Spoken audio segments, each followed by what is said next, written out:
Hello. Hello. I'm still not getting my camera on. Today is because I'm more lazy than otherwise. I'm a bit filthy too.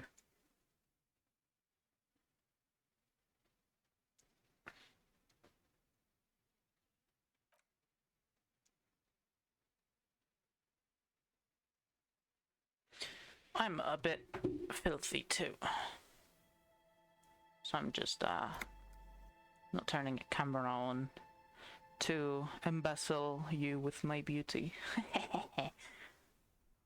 Right, so we're putting our shit together. Volumetric shit compression. And we are thinking, where is our house?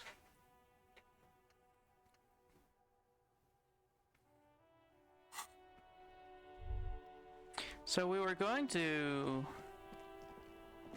do other stuff and talk with people. Oh. Some great tectonic force has cracked the pavement like an eggshell. The worn and beaten wooden planks of the bench do not look overly comforting. We can sit on benches after we've solved the murder. Let's go. The lieutenant looks down the street. You can revisit the bench if you ever need to pass the time when Lieutenant Kitsuragi is gone. Oh. He'll be gone, huh? Is there a time limit to the game? An ancient fountain. It doesn't pump water anymore. There's a tree in it. You're the angriest man I know, Renee, says the person over there.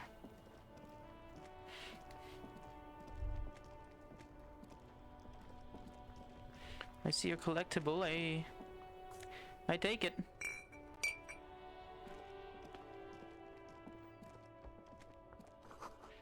Roy's Pawn Shop. Fast cash for faster time. Water lock out of order until Wednesday, 7:15 a.m. A couple of indicator lights are missing from this control panel. Loose wires dangle from the now vacant holes. In the middle is a lever. Beneath it, a small metal plaque. This panel usually closes the water lock, turning it into a bridge that lets you cross the canal. But there's a crashed salmon and butter sign in the way. Pulling the lever probably won't do anything. G'day to you, officers. Man on waterlock. A burly man hangs out by the waterlock, carving up a generous serving of salami with an old hunter's knife.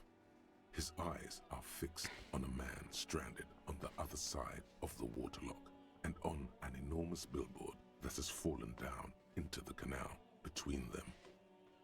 Do you know what could cause this wreckage? Point at the smashed billboard in the canal. I wasn't here to witness it, but those look like tire tracks on that sign.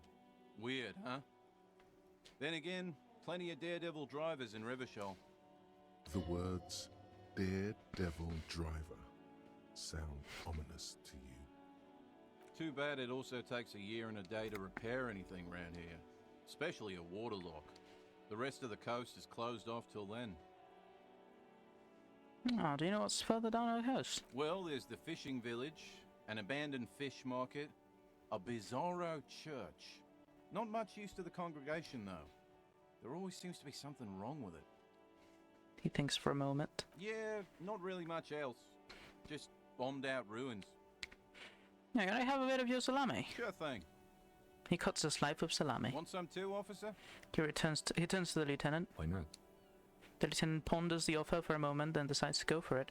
He takes a slice of salami for the man and chews on it. Right, leave. Thank you. Salami! We got those mummy. Huh. No, fingerless globes. Electrochemistry. How's our electrochemistry doing? Not good. Gasoline-stained fingerless gloves and navy blue. They've been worn threadbare, but being made of wool still provides some warmth and comfort. For now, I don't think I need them. Well, interfacing.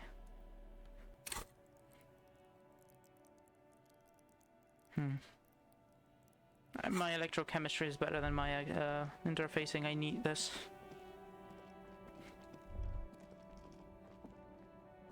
A helpline to the company that controls the drawbridge. There's a pile of cheap sunglasses in a small box, a variety of shapes and colors. You like sunglasses, officer? I've got the latest styles right here. The vendor takes a pair of sunglasses and sticks them under your nose. Leave for now. There's clothes and something else. You see a Samaran street vendor surrounded by a motley assemblage of goods. When he realizes you're looking at him, his face breaks into a wide, welcoming grin.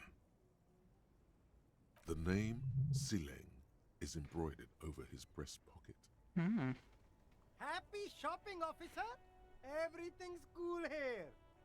He gives you a thumbs up. What's so cool? Everything's cool. The goods are cool. The customers are cool. The place is cool. And one more thing, officer. You're very cool. He Bang, makes bang, bang, bang. he makes both hands into finger pistols and fires a few finger bullets into the air. Wearing clothes isn't important.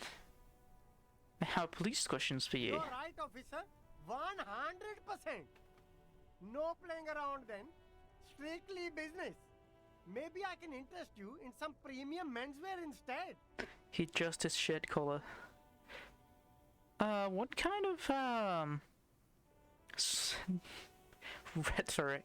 What kind of stuff are you selling here? Only the coolest goods in Revachol. I've got sneakers, speakers, extremely comfy pants too. Try them on right here. No shame, only freedom. Do you have a permit? Good joke, officer. Here we don't have permits. Just economic freedom. Take a look around. He takes a deep breath. You glance around the decrepit buildings, the miserable weather, the sidewalks strewn with sunflower seeds and a dust-choked air. It's beautiful. Beautiful freedom. Is this true, Kim? It is, yes. Anyone can set up their shop whenever they feel like it. That's right. No permits, no bureaucracy. That's why this city and its law officials are so cool. Okay, no permit then, Hyper cool. cool. He nods solemnly, then breathes out a sigh of pride, surveying the city around him. Yeah, that's all then. Anything for you. I'll look around, thanks.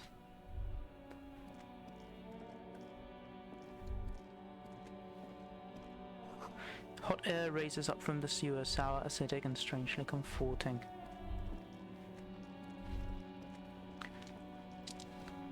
That's the stuff. I don't want to sell it yet. I see if I can get the money somehow, some other way. Oh.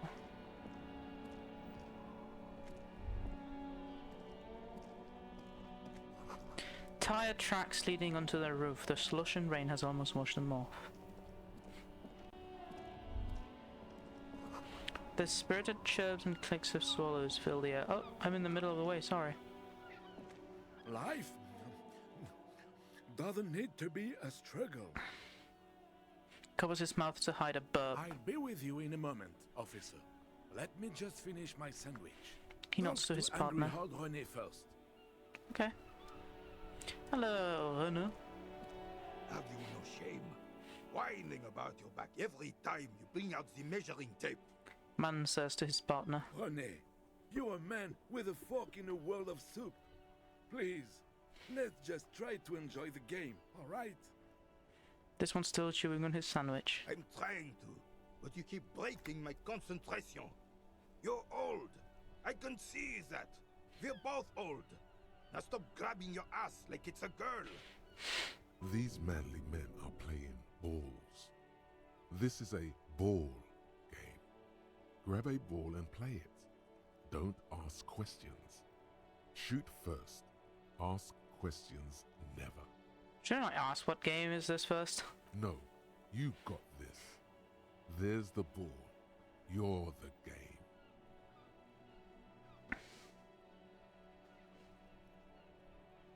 A moment of your time, fellas. Sure, officer. I don't want to I play am Petanque. René Arnaud, and my specially abled partner here is Gaston Martin. How can we help you? The man in the uniform stands before you, tall and proud. Do you know anything about the man hanged in the back of in the backyard of the Willing in Rags? You seem to be playing in a crater. I saw the Philippe of the third statue near the roundabout. Unfortunately, I don't. Unlike most of the locals, I have no qualms about assisting law enforcement. But this affair has passed me by completely. And most of the locals? In Martinez, the union is the law. So can you really blame them? But you don't have a problem with cops? Cop is a pejorative term. I don't have a problem with policemen. On the contrary, I admire the effort to bring order to our streets. He doesn't know about the crime. Your time is better spent discussing politics. So again, do you know anything? If I knew, I would not be afraid to tell you. I simply don't. I'm an old man, not a coward. The daily business of the riffraff no longer concerns me. Okay. 'Tis true, sire. He knows nothing. This is a man with a lot of past, but little present, and almost no future. Thank you for your time. I checked the hour. It's 1:23. That it's time to food. Ahaha. Foodstuffs.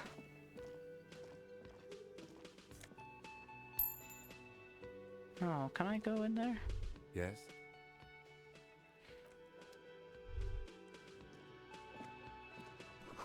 The dishes are drying, the smell of chemicals and pines and trees.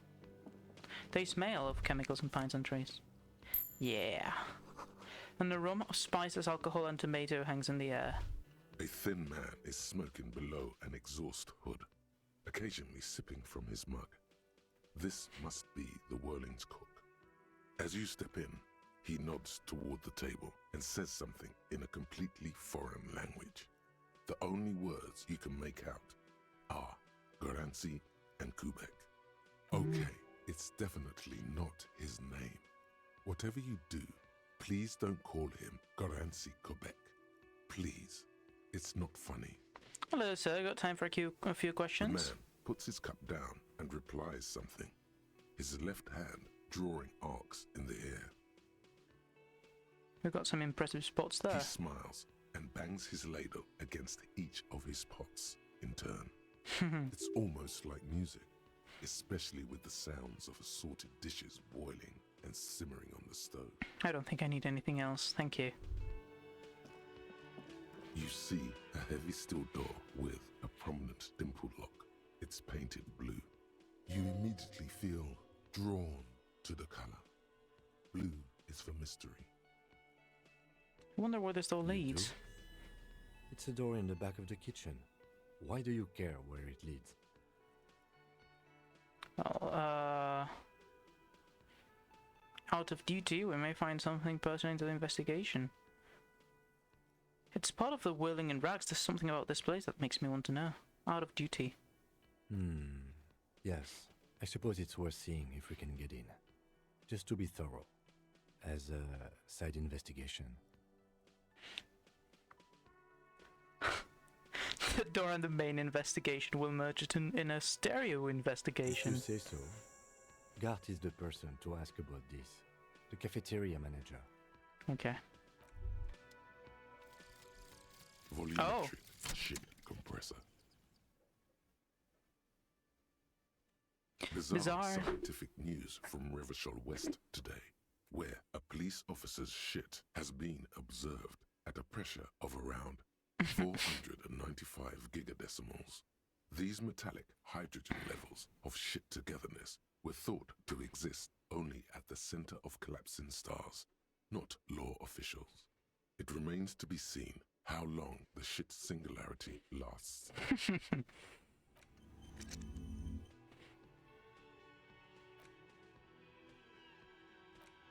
I think the... Oh, you can keep them! You can keep them on!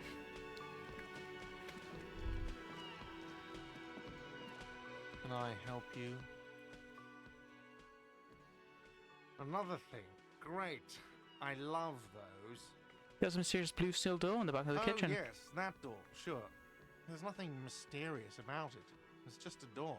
Do you know what's behind it? Do you have... No, I don't have a key. I don't know how to get there.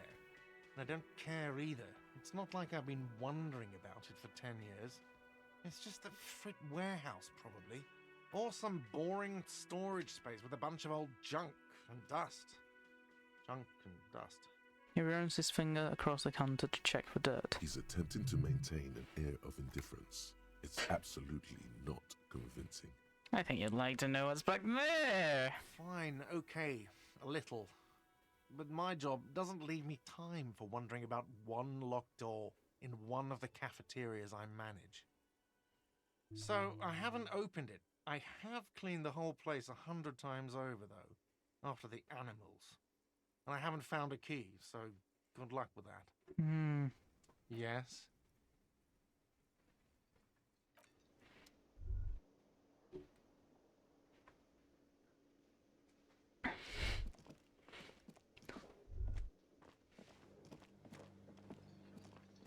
The man ponders his cooking. He looks up at you, then looks away quickly, shrugging and muttering something to himself.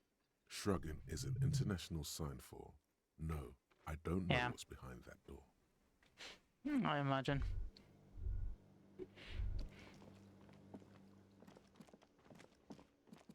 Hello, miss. Well, let's see if my shit's enough together. Let's heal morale for one. There he still is, looking right through you with his white eyes. The body below is entirely dedicated to that corpse smell. Emitting it is all it does now. There you go. As you breathe in, the odor comes over you. It's a smell of the mind telling you to run, and your stomach to wring itself empty.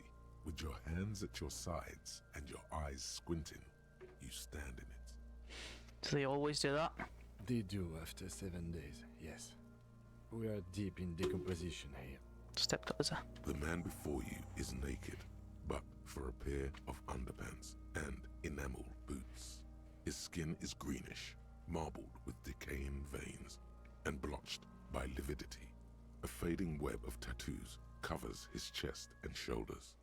The cargo belt used to fasten him to the branch above appears industrial in strength. Inspect the boots. The material appears to be ceramic. Its clean white stands in stark contrast to the decaying flesh above the knee. The man wore thick polymer socks, probably for padding. A fine array of interlocking plates covers them. Delicate and fragile, they feel alien to the world around you, out of place somehow. These are clearly not boots. They're armor, possibly part of a larger set. These aren't just boots, are they? This is the armor he was stripped off. Indeed. Technically speaking, these are sabatons, not boots. With his notebook under his arm, the lieutenant crouches and inspects the soles. What kind of armor is this exactly? Ceramic plate. Zirconium dioxide, most likely. This is where the make would be. Under the heel. Fair weather. Fair weather model T500VE. I'm guessing that's vitreous enamel. This is advanced stuff. He turns the boot slightly. Where's the rest of it? Scavenged by the locals? Piece by piece. He's been out here for 7 days. It would be odd if they didn't. We should keep a lookout for these species. The armor could yield information. This is one thing he might actually know. Maybe he was just wearing these boots and there's no rest of the armor? No, I think he had something precious underneath the clothes. They had to remove the jeans and shirts we found to get to it. And this kind of armor is often worn under fabrics. Ah. Nice. That makes sense. Could have been walking around naked. Oh, what if they told him to strip before they hung him? They usually hang them completely naked for that. La puta madre, the Mazda, the Besmerties and the like. This one still has his underpants. La puta madre. Okay. That's the meaning. Fucking talking about underpants. Kuno! Clearly, Kuno would like to interject something here. Yeah, But fucking there's not Kuno. enough We're talking about interoperability. underpants. The material looks out of place here. It is. It's expensive. The lieutenant draws a line in the condensation of the ceramic with his index We've finger. requested similar material for our tactical units for years now. The constabularies deemed it too costly. In that time, we've lost 6 men to semi-automatics. How much are we talking about? For a full set, about 4 years of wages. No For damn. the northwest region of Revachol, an officer's average yearly income is 5,500 real, unadjusted for rank. Wait, my yearly pay is 5,500 real? Not too much, yes. Pathetic, I need to hustle more and hate less. Some puny, no wonder I can't pay my hostel bill. It's a sorry situation, I agree. How could this man afford such expensive hardware? That's for us to find out. My initial report on the area suggests he was a security guard for the harbor company. But that's just hearsay. This looked pretty advanced for a security guard initial report. Just something I scraped together from my station. An area report on Martinez. I'm sure you did the same. He's not actually sure of that. He's just being tactful. Thank you, Kitsugami. This looked pretty advanced. I agree. This equipment is way beyond what a guard can afford. Look on the boot. A small bell-like sound fills the air, like tapping on the side of a porcelain cup. Sounds fragile. It's anything but. This material is a kinetic redistributor. It spreads kinetic energy horizontally, from plate to plate, dissipating it entirely. See? He points to the boots. Faint, organic lines cover the plates where they separate into smaller ones. These plates then divide into smaller plates until there are hundreds of them altogether, like whirls of floorboards. The design looks organic, influenced by highly resistant wood materials, like lignum vitae and ebony perhaps. What does this remind me of? If trees were made of porcelain, this is what their cross-sections would look like. Run your finger over the The lines. smooth, glossy surface fractures into ever more intricate interconnections, peaking on the right sabaton, where you notice. The whirls are in the shape of a letter and number combination, E50, 100, 1000. Looks like there's a serial number here. Good. Can you read it to me? We Number. have a make and a number. That's something. We can use the radio in my kinema when we're done. Either station can chase it for us. Pull the boot off. This feels dangerous. Are you sure? Wrap the boot on your The arm. stench fills your nostrils. As you push downward, an ominous creaking sound comes from above. Stop! The lieutenant's voice sharp. He looks at you with a boot under your arm. He's gonna pull his head off. Brutal! Oh, this is a bad idea, isn't it? You're going to pull his head off. Do it, homo! Do what? Pull his head off. There's no point performing an autopsy if you do. We'll have compromised the coroner's case. Okay. Indeed, from this angle, it does look like the neck isn't going to take much more. Being dead for a week has all but liquefied his muscles. What are you trying to achieve anyway? Why are you hanging on to that boot? This is advanced enemy technology. We shall conduct research on the weakness. Are we not detectives? There may be clues inside. You said they're expensive. I thought they could pawn them in Sir Locker. I'm sorry, I didn't even want to take them off. I just thought I should try. There may be clues inside the How book. many clues do you need? You already found a number. Besides, He taps on the boot. there's no way you're getting them off. All the organic matter in his body has been flowing down into the boots. They are fused to his feet now. Why do you think the locals haven't scavenged them yet? You're sure there's a way to peel them off, but first the body needs to be down. And second, it would probably be better if the lieutenant wasn't around. Sounds like a plan. The anticipation makes you crack your fingers. I'm evil. Feels nice. Nice and cracky. Okay, got it. Processing will take care of them. With the situation in the morgue, it will yield nothing. But we must pick our fights. Should we continue? He looks at the puts. Shall we continue? Yeah. Book off and look at the The corpse. cadaver slowly twists on the cargo belt, his torso covered in tattoos, and extremities blotched pink and blue. Inspect the belt. The hangman's knot is pulled tight by the weight of the corpse below. Yellow, hard-edged polyester cuts into his neck.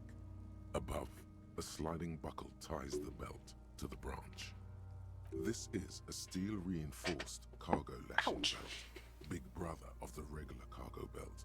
It's used for tying cargo under six-rotor airships. Don't ask me how I know, but this is a lashing belt used for airlifting cargo. Airlifting. I thought it was used on lorries for strapping cargo to them. Apparently, this is the reinforced kind for air transport. My brain tells me so. But again, and what do I know? Yeah. The local harbor uses 6 rotors to shuffle containers around. I get the sense they use whatever was on hand, without paying much attention to not incriminating themselves. Yeah, he nods. We're assuming dock workers from the harbor did it. They sure wanted him to stay up there. The rope is reinforced with steel wiring. How did they even get him up there? They sure wanted him up there. I was afraid it would be. Thin steel wiring, parallel strands. This makes getting him down more problematic than I had assumed. We're assuming dock workers from the harbor did it? I'm still approaching this as a lynching, yes. Motivated by the ongoing strike. You? He politely raises an eyebrow. No, you feel like it was something else. But what? I'm just lumbering from one moment to the next. I feel like it was something else. Yes, it often is. This bed worries me. He covers his nose. How did they even get him up there? A noose is one of those things that's easier to use one way around. He points the buckle tying the belt to the branch above. Did they climb using the kid's ladder? That ladder can't carry a grown man. I didn't see any splintering either, did you? I think they lassoed the branch, then pulled on the belt to close the buckle. I'm stupid. He makes a pulling motion. Could be. The shape of the branch supports the theory. Back off and look at the The corpse. cadaver hangs from the cargo belt, limbs limp and torso covered in tattoos.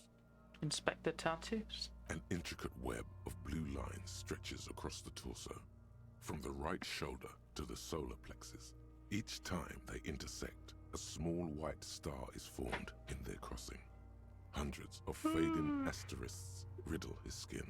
Their concentration is highest around his heart. Continue. His corpse is marked by stars, What will mine be marked by? alcohol, and heartbreak. Is this a national pattern? Of no nation that I know of. If anything, it reminds me of religious illumination, last or penultimate century. Men who live harsh lives often turn to innocentic worship. But which one? I see no trace of a humanoid figure. We're missing something here. I agree. A sudden ring fills the air as Lieutenant pulls down the zipper of his orange jacket. He takes a thin piece of milled aluminium from his coat pocket and pulls it open. Sounds like a sword being unsheathed. A small lens appears. Some sort of camera. Let him work.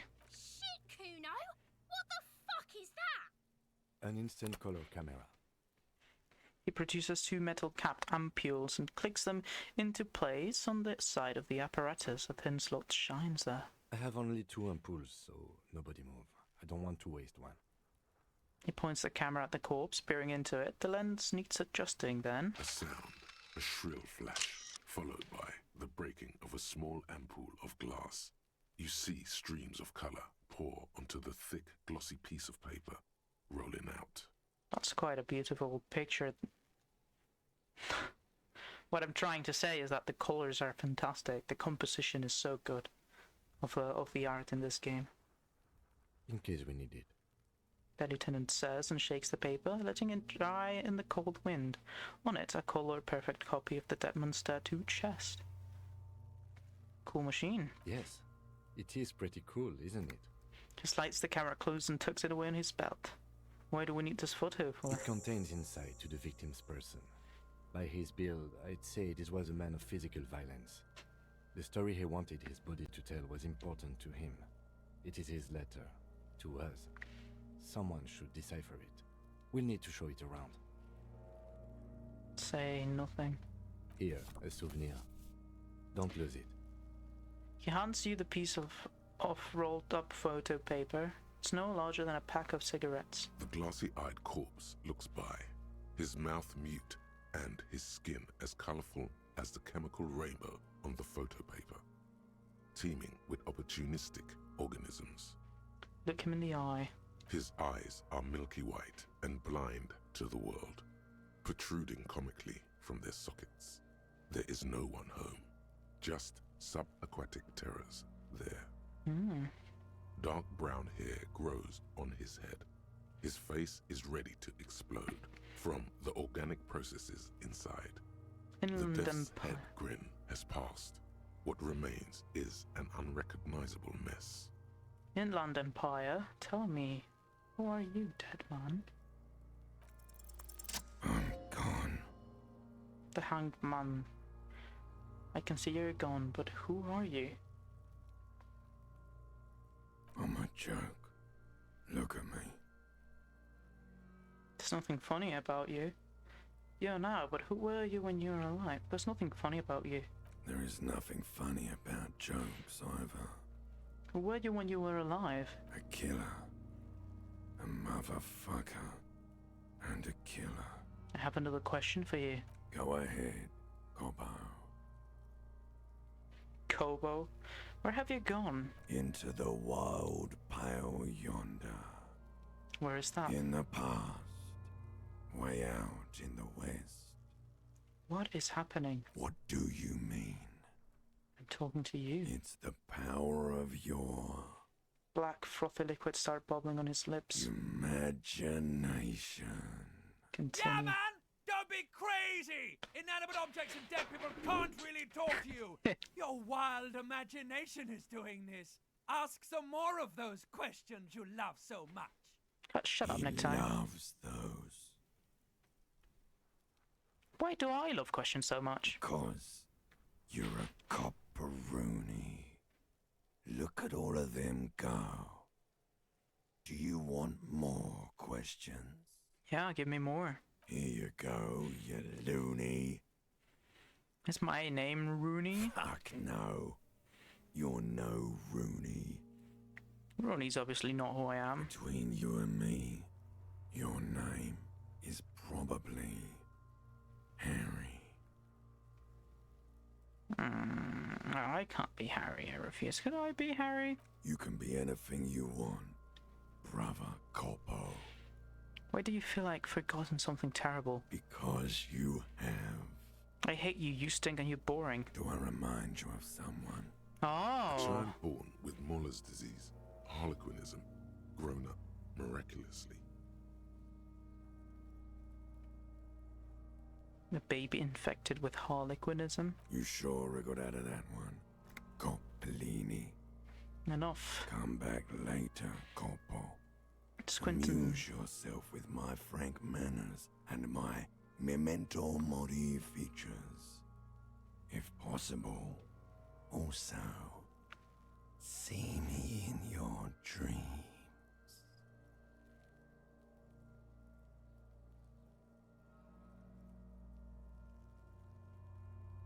Squint and take a step back. As you narrow your eyes, the monster before you blurs into a violent mess of green and pink. This is a trick. You've done it before. Pink is where the blood settled in the first hours post-mortem. You can use it to see if the corpse has been tampered with. Does his position at the time of death match the discoloration? Only the lower extremities are pink with a dash of blue. his fatted hands, thighs, and his neck, just above the noose.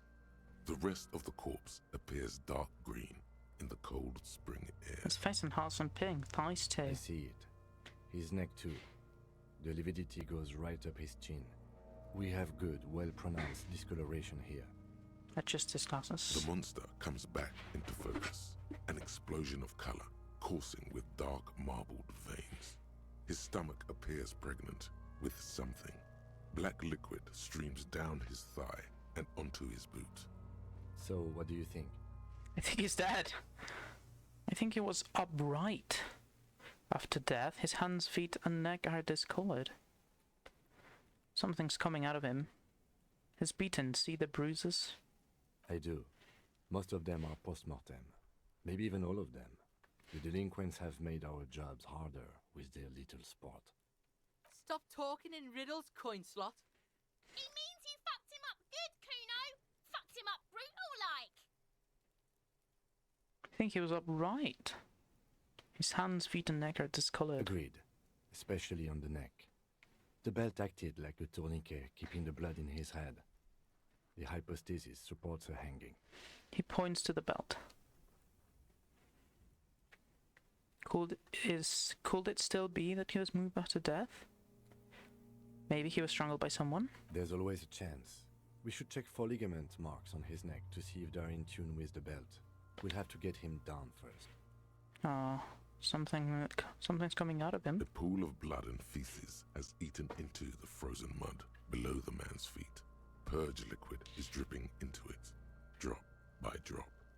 The victim appears to have contained no more than half a kilogram of digestion at the time of death. That's a lot to know.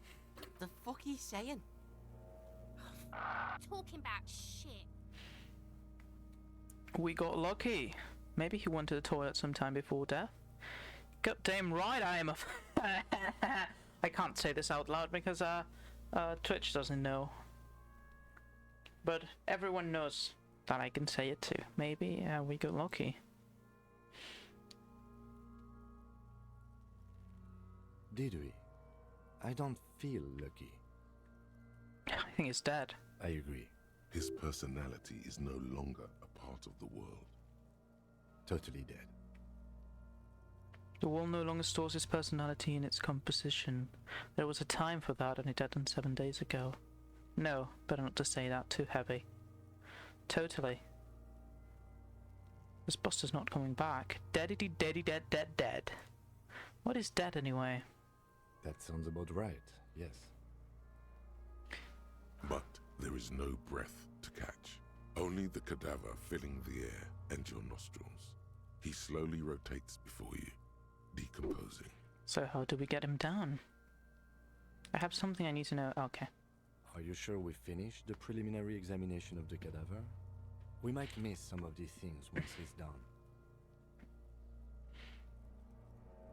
We've been thorough. Do you have a plan for getting him down? Step back and... The cadaver slowly twists on the cargo belt. Of course. You have questions, don't you? Come back later, Corporal. Yeah. The steel-reinforced belt presents a unique challenge. I brought chain cutters, but I don't see a good angle of approach to the belt. He doesn't actually think the challenge is unique. He thinks it's frustrating, annoying, and harder than he thought. The cadaver is a good 1.2 meters up. Neither one of us can reach the belt without assistance. And even if we do, there's the question of cutting the airship strength material. We shall saw the branch. Seems like a lot of hassle. Let's not do it. Maybe we could shoot him down? Maybe we can ask for help from the harbor? We could saw the branch. Climb up there and saw the branch? Yeah, it seems dangerous. There has to be a less risky way, with less falling down of trees. Can someone else do it? Someone else? You mean like the police? What was that about processing, then? Weren't they supposed to take care of the boots? Why don't they help? Yeah, can't the boys of processing take care of this? No. Why? Think of the boys from processing as murderers. Only instead of people, they murder crime scenes. Processing is a wrecking crew. They know how to commission off items and how to work the incinerator in the morgue. I know it's hard, but I assure you, the others won't come to help us. And we have a growing sanitary concern here. We need to get him down, fast. Maybe we could shoot him down. Maybe we can ask help from the harbor. I was really hoping we wouldn't. The Union appear to be suspect in this case.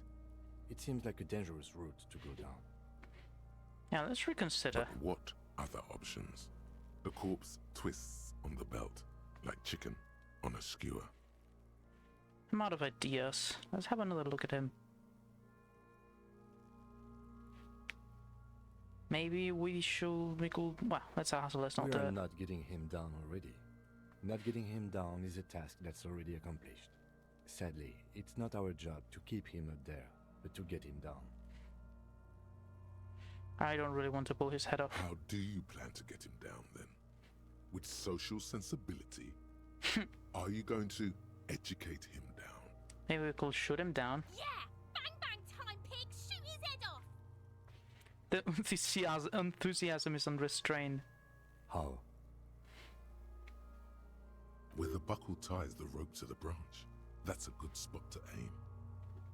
I don't know, just, you know, shoot there maybe, points toward the branch. There, the buckle holds the belt together, point to it. Where? He corrects his glasses. Yes, I see. If the shot hits that, there might be a chance to release the belt. Yeah, now we're talking. Entertain a Kuno with some shit. They'll miss! The pigs will miss Kuno! Take the shot, Lieutenant. What's the worst thing that could happen? Actually, don't. It has bad idea written over it, but let me try. Say nothing and let him choose. I don't know how. Maybe it's better to back off. Silence. With his elbow sharp, the lieutenant unzips his jacket and produces a lightweight firearm.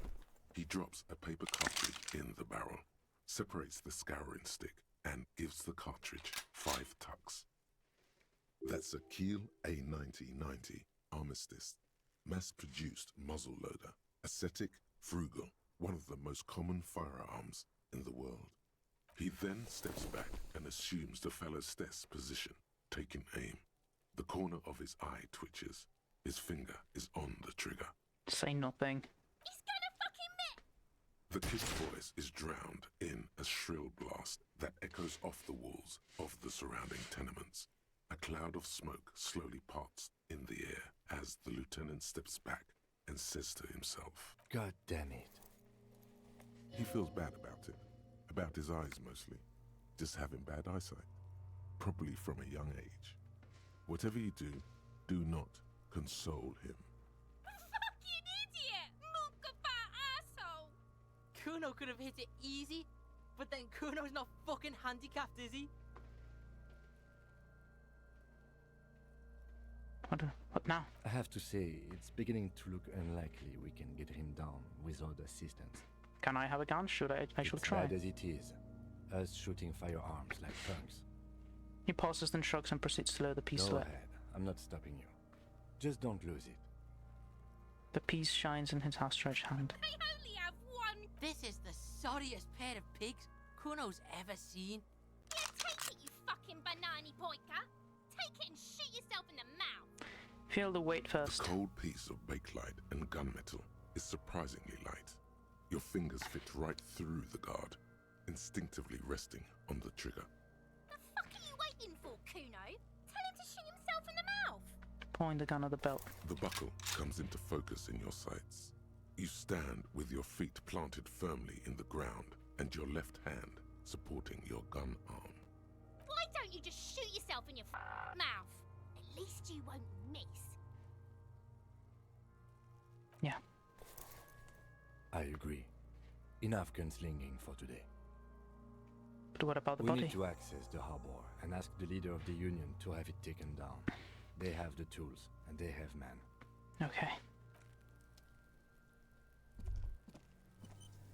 Well, that's it, innit?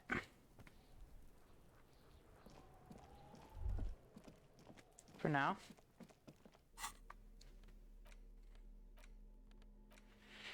Lieutenant Kitsugari snapped his photo of the hangman's tattoos. It displays an intricate web of blue lines stretching across his torso. You have to admit it looks quite cool. An intricate web of blue lines stretches across the torso of the hanged man, from the right shoulder to the solar plexus. Each time the lines intersect, a small white star is formed in their crossing. Hundreds of fading asterisks riddle his skin. Their concentration is highest around his heart.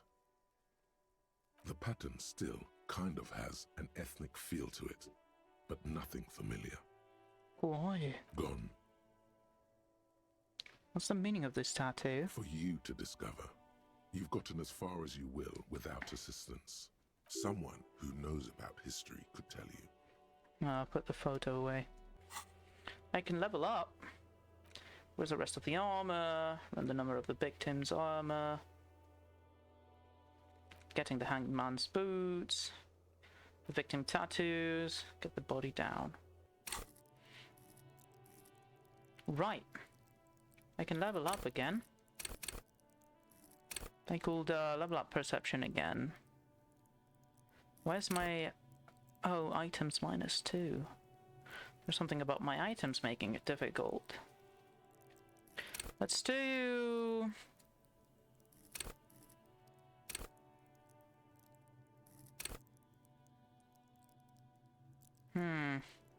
Let's do hand-eye coordination. That's probably a good idea.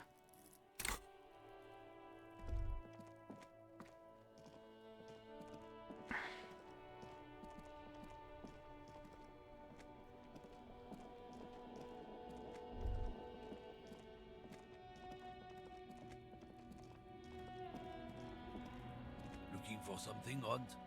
Come to tell me to fuck off again? I found this mug in the trash. Is yours? Oh man, that's great. Look at that guy go. Haven't seen anything that funny in a while. Is it yours? God man. Thanks for that, but no, it's not mine. He doesn't live in Martinez. Oh, is there even more people now? No, I'm just, Huh.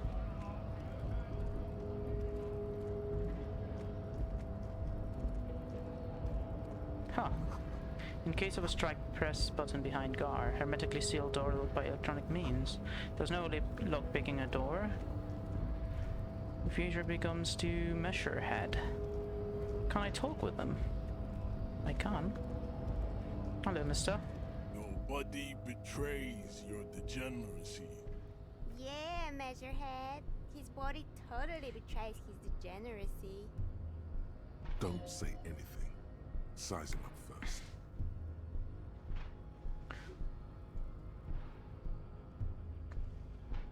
But it's an important time with the police and we need to get into the harbor. That is precisely the negligence that has led you to succumb to Al-Ghul. His face contorts in disgust as if he were smelling a dead rat. You reek of it. An invisible sword of Al-Ghul emerges from your throat. You cannot see it, but others can. It is making the woman in my company sick. You're right, I'm an alcoholic, and I need that dead body to no longer be in the tree. If you have a problem with alcohol, I just drink a little on the weekends.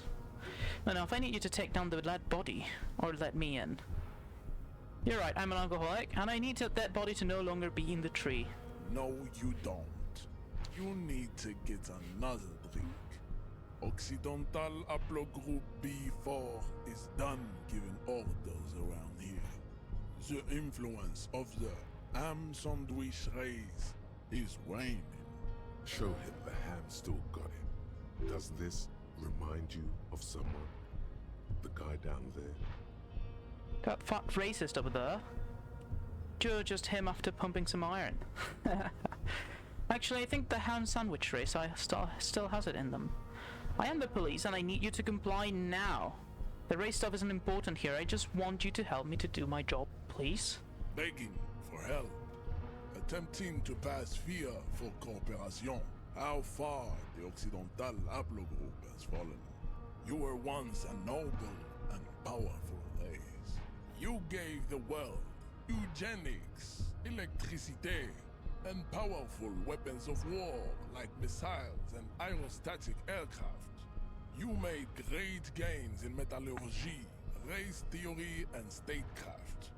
You dominated lesser cultures, like the deformed Hemians and the inexplicably potato-obsessed Khoikos. But now your ascent to the genetic summit has halted. You are obsessed with sadness and with frivolous pop culture. You will be superseded. Isn't that right, babe? It is, baby, yeah. You know it. There is a button right behind him, just out of reach. It must be the one that opens the door to the harbor. This man is not budging. Let's hope his superiors inside are more cooperative. You're right about this. Now I need you to go and get that hub corpse from the tree. It was your people who put that dead body up there. Your people shall help me get it down.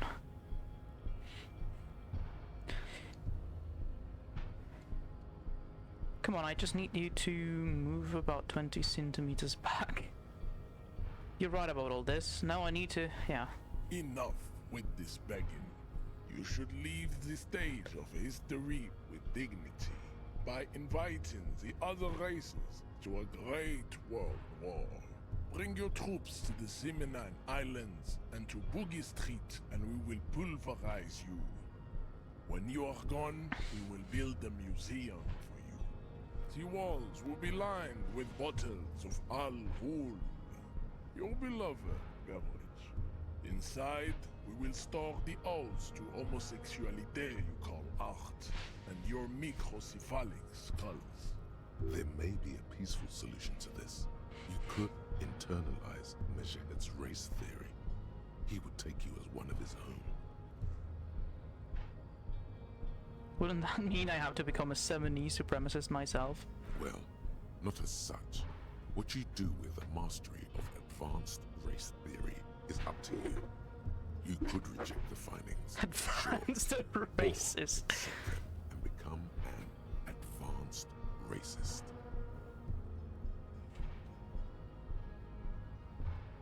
What are those tattoos of yours supposed to mean? Except the Union, aren't they white? Don't be vulgar. White or not has got little to do with this. The race enigma runs much deeper than that.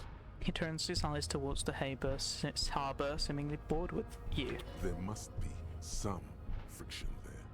He's keeping it well hidden, however. Yeah, but you still serve them. How does that factor in your life? You keep telling yourself that. I'm sorry, of course, I understand you now. I understand now, deeper. Mr. Clare is a man of vision and means.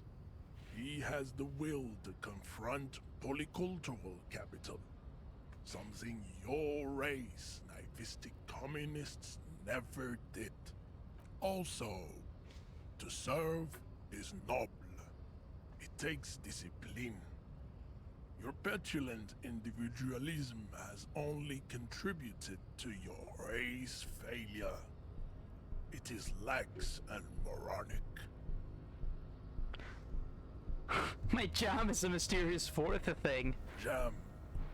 Individualism. You have gotten these ideas from degenerate youth culture, have you not? You have picked them up from rock and roll songs? That culture doesn't affect my thinking. Of course it does. You are a degenerate individualist and a rock and roll rebel. A pawn of international finance, just like the rest of your ham-colored race. Did you just call me a gunman? I am not surprised you enjoy it so much. This has happened to many of the side products of the inevitable cultural victory of the Seminese race. I don't really know who the Seminese are. I've recently experienced head trauma. Wonderful, I need to enter the harbor now, or could you take the body for yourself, maybe? Wonderful, we're done with this line of inquiry.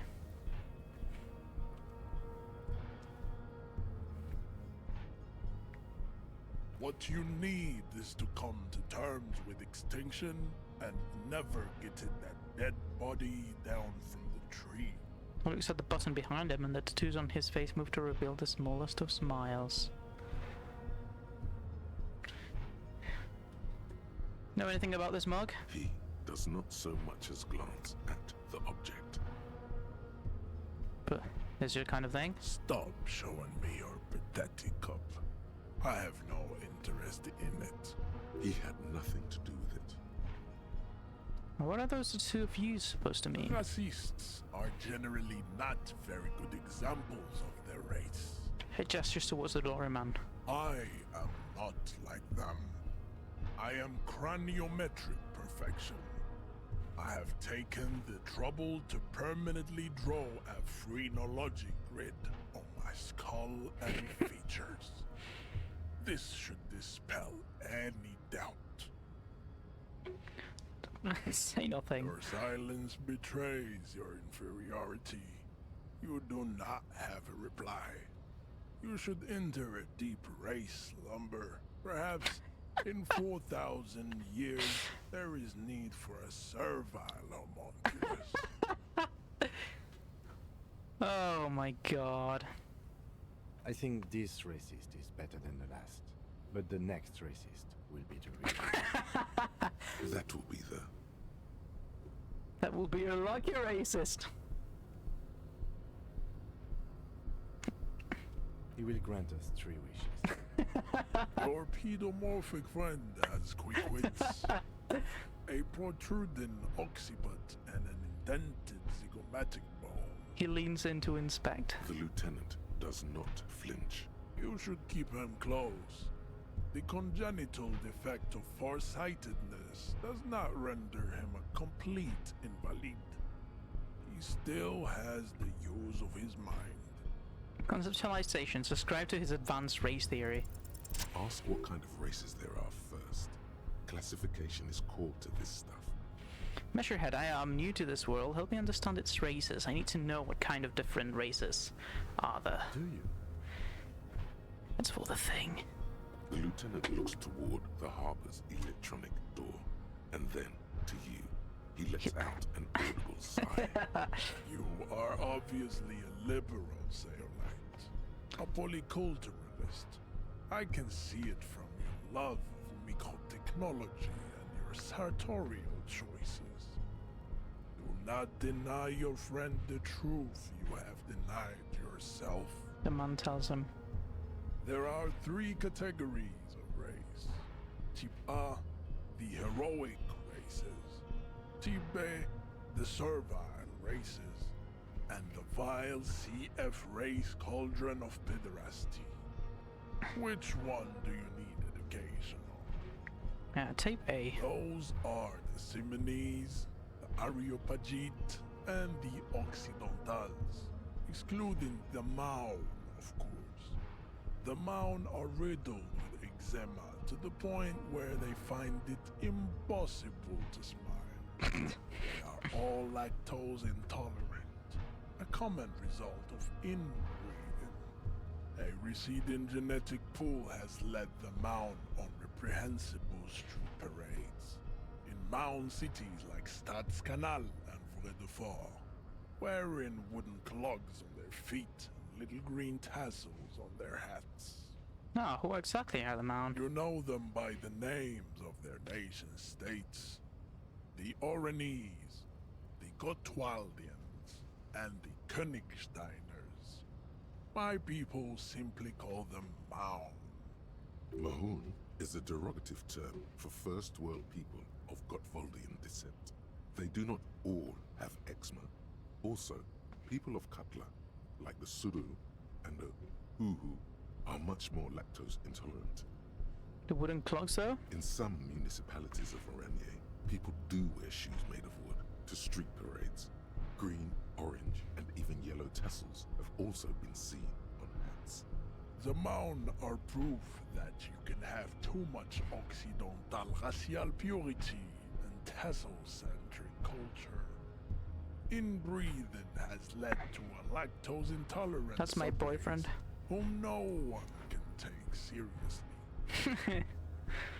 Okay, got it. Who are Type A then, in your view? Vespertines and Messenians of Vesper and Messina, the ancient Meteorans of Meteo by the golden Pisantic Sea, the Suren of Sur-la-Clé, and even the North Königsteiners, all have Type A race propensities. The other large Mondial civilization, the Mesk, are too yellow and oleaginous to count as a heroic race. True, they are violent and expansionist, but they have a glandular problem. He throws his finger across his face. Overproduction of sebum. Sebum is leaking into their brains, making them listen to El Mariachi music and eat toxic minced meat-based food, which in turn only produces more sebum. This is like, you know, there's like, what's the fucking word again? There's like professional racism. This is competitive racism. This goes a step beyond. And who are the Simonese and Areopagites in these? As proven by the Maun and the Mesk, Occidental Type A is in retrograde. The Simonese and the Areopagites are on the ascent. And the Simonese are? The indigenous people of this, the Insulindian archipelago. The Simonese inhabit the southern islands. I am Simonese, from the stock of Ulumbuir on Ile de Fantôme. And the Areopagites? The Areopagites are the master race of the Ile Maran deserts. The Simonese are descendants of the Areopagites. We came here during a heroic migration from Ile Marat to Ansuland. Thousands of years before the lactose-intolerant Maun-ridden Occidentals discovered this place. And what's the difference between the two of you? The Areopagites are sleek, long-headed. The Simonese are powerful, mesomorphic. The former is an immutable progenitor, unchanged since the Super Isola of Pericarnassus. Ancient brains rest in their slender skulls. He falls silent, contemplating the beauty of the mystery and the mystery. The latter is perfected and adapting. Together they form the Simeno-Areopagite or Simeopagite super race. That is all. There are no more Type A races in the world. Nature was not capable of more. Type B. Type B are the unheroic races, amorphous non-competitors of the great race. The Khoikos and the Vacholier, they are mud-colored people. The Khoikos of Grave, Yugo, Zhimsk, Shest et al. Are what you would call white, officer, in a suspect description. You said Khoikos. I've been trying to identify them as white in official descriptions. Yes. To an untrained eye, the Khoiko appear white and pinkish, like a ham sandwich. But look into their eyes and you will see. They are of an indistinct color, and so is their skin. Unhealthy, muddy, and ashen. His squin's full of sage wisdom. Pinkness is a racial quality that has to be earned through centuries of advanced ballistic warfare and cultural domination that the Grad people have undergone for drinking Al Rul and smoking the degenerate tobacco, and for eating potato. The Khoiko, the countless micronationalities of Grad, are all inexplicably obsessed with potat. The only thing they like more is dividing into microscopic ethnostates, like political amoeba. Yeah, I get it. Wouldn't he be one for ethnostates? You don't like ethnostates? They are microscopic. The Semeno-Areopagite superstate will cover the entire remaining planetary crust, uninterrupted. from Holy Semenine to the Boreal Plateau of Katla. Its leaders will be the genetic epitome of the Simenese and Areopagite stock, elected by nature, not the base inner spoilage called demos. And the Vacholiers you mentioned? The Vacholians, halfway between Type A and the Racial called Ron. Two makes to know right from wrong. You tried your degenerate little revolution, which was the single greatest failure committed by humans in our 82,000-year history on this planet. Is it 82,000 years that we've been recording history? You have very little idea of what is happening, but that seems a little off. That revolution sounds like it was actually very good and necessary. That revolution sounds like it was perpetrated by degenerate marauders, not all the people of Ravachol. The revolution came to Ravachol from Grad, in Zarath-ridden potato carts. It is literally an illness, a prion disease that leaves the parietal and frontal lobe ridden with holes. A soft, sponge-like mass of dementia, hallucination, and paranoia. The revolution is fatal familial insomnia, a hereditary prion condition passed from the Koiko to the Occidentals.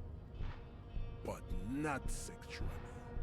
Probably through trade routes and potate acid, the prime component of the potato plant.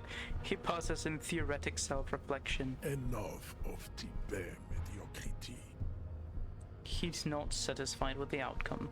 The vile CF race cauldron of pederasty, please. Tips CF are a museum of failed chimeric experiments and tragic maladaptations. They are tortured creatures waiting to be put to sleep. Your morbid interest in them worries me. Chimeric experiments? Lesser races like the mosquito, a grotesque mixture of a masked woman and a Semenese man.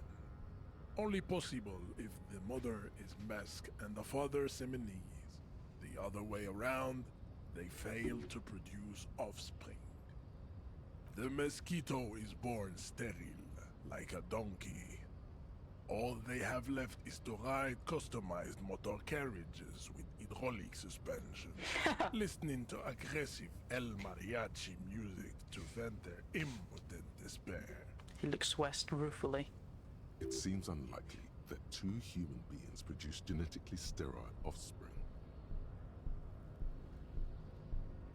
Any more? Then there is the Simino Koiki Chimera. Are you sure you wish to know of the Simino Koiki Chimera? It is not an aesthetic site. He pauses dramatically. Yes. The Koiko, as you know, are very servile, especially when they meet the rich man. Racial scientists have toyed with the idea of crossing the Semenese with the Koiko to produce a super worker of Semenese strength and Grad servility. That sounds like you. This will never happen. The Semenese and the Koiko may have similar interbreeding problems as the mosquito. We will never know precisely. No Semenese man could maintain an erection in the suffocating potato stench of a Koiko or Koik. The reading in caps is making my eyes go flat. But enough. It is cruel to entertain ourselves with the deformities of Type CF. Were there any able-bodied races you needed education on? Now that we've been through all the types, do I understand advice right You here? understand nothing. To solve the great race enigma, you have to first ask yourself, what is the race enigma? You have not even worded the mystery, let alone solved it. How do I word the mystery? You need to internalize what you have heard here today, then return to me. This clarity does not come instantly. Yeah, let's discuss something else. I cannot possibly imagine else we have to discuss, Tibere Vasholian. Your love for disco music and venereal disease? Yeah, fuck off.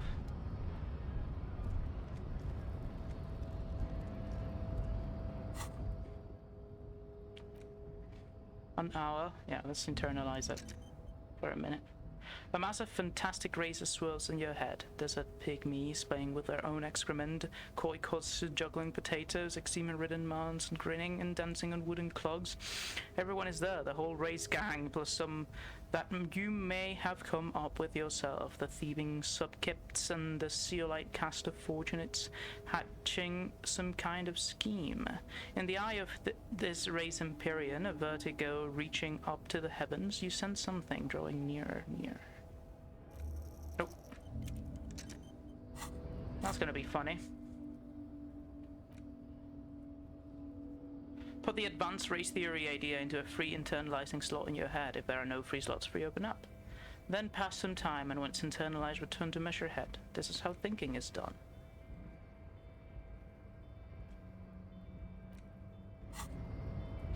Are you mad with me? Yes. What do you want to know? I want to know more about this pissing competition. What's there to say? What kind of stupidity? What kind of stupidity? The cop kind. Our precincts can't decide if Martinez is part of Jamrock or the Industrial Harbor. Yours or mine, as if we somehow own parts of the city. Typical street gang mentality. So we've let the Union make a mockery of law enforcement here, and now it's come to its natural conclusion. Oh, so it's a struggle over who runs Martinez? Well, sort of. It's less a matter of who gets to police Martinez than who has to. It's an orphan district, in other words. I think the dispatch desk just told both our stations about the hanging. There was quite the brouhaha at the 57th, I can tell you that. Time to settle it, they said. Cop off. But I assure you, I am not their finest or toughest, with 102 cases solved. What I am is least interested in a pissing competition. Oh, he leans in. So he volunteered to represent the 57th, but not out of competitiveness. On the contrary. So you volunteer to spoil it? What's special about Martinez? I wonder what this says about me. But I was sent by my station. Okay, enough of the competition then. Tell me something else. I wonder what this says about me, that I was sent in... He raises an eyebrow, thinking it's better to let you make your next move. There can be only one conclusion. I am the finest we have, a hero cop sent to outperform you in every way imaginable. It must be an augury, an apocalyptic omen sent by my people. Can you guess my message?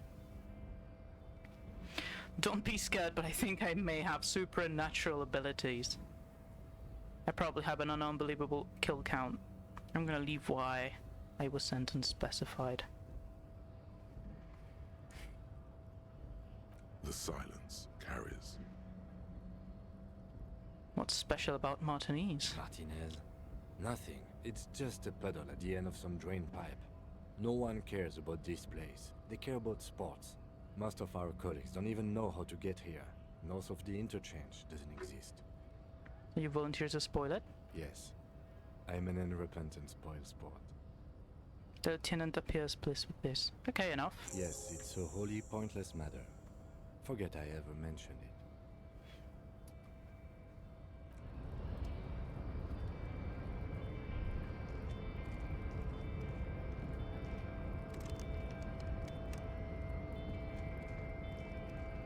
Well, I'm internalizing racism.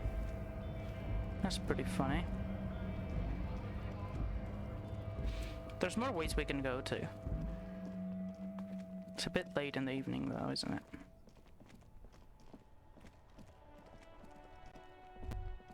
Oh. Maybe the sea monster did this to the plaza? That much looked like it could have been caused by an earthquake.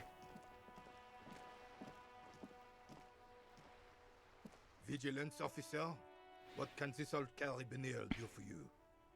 You seem to be playing in a crater. Yes.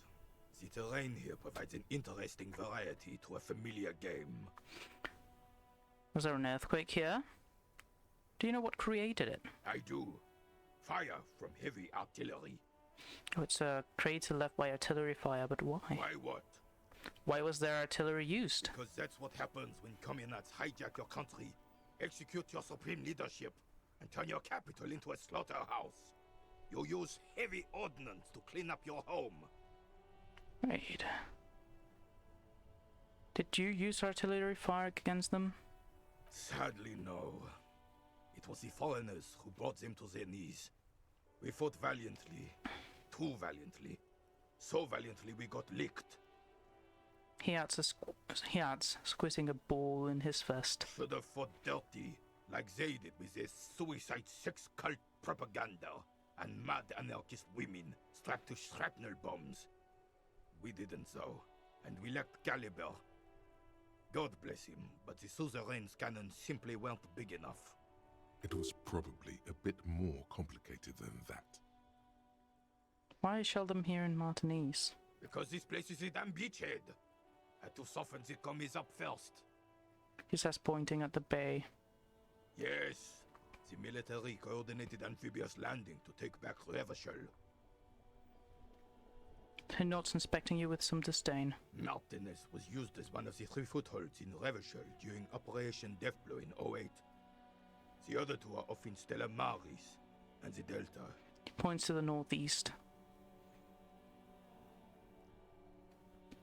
This here is Blood Ground, where coalition boots first made landfall and cleaned those rabid dogs out.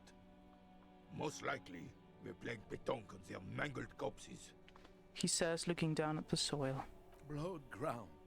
You got old René going there. Like he isn't hungry enough already. The other one shakes his head. That explains all the war damage. Damn right, son. They laid the fire of hell on the city before they stormed it. And it worked, too. There's a strange gleam in his eyes. The rest of the city got cleaned up, but Martinez they keep as a monument. And now the Union Socialists are practically running the place. A dark shadow runs across his face. Well, it's your own damn fault. The jolly man remarks. We, the coalition, Revachol, whoever you want to blame, never finished the job. Officially, the party never surrendered. Of course they still hold influence. You don't even begin to truly understand the players at the table, let alone the specific circumstances surrounding the... What do you think?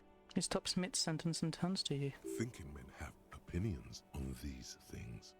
Present one. That's how it shall be, soft socialist. Paving the way for the hard-working class to take over.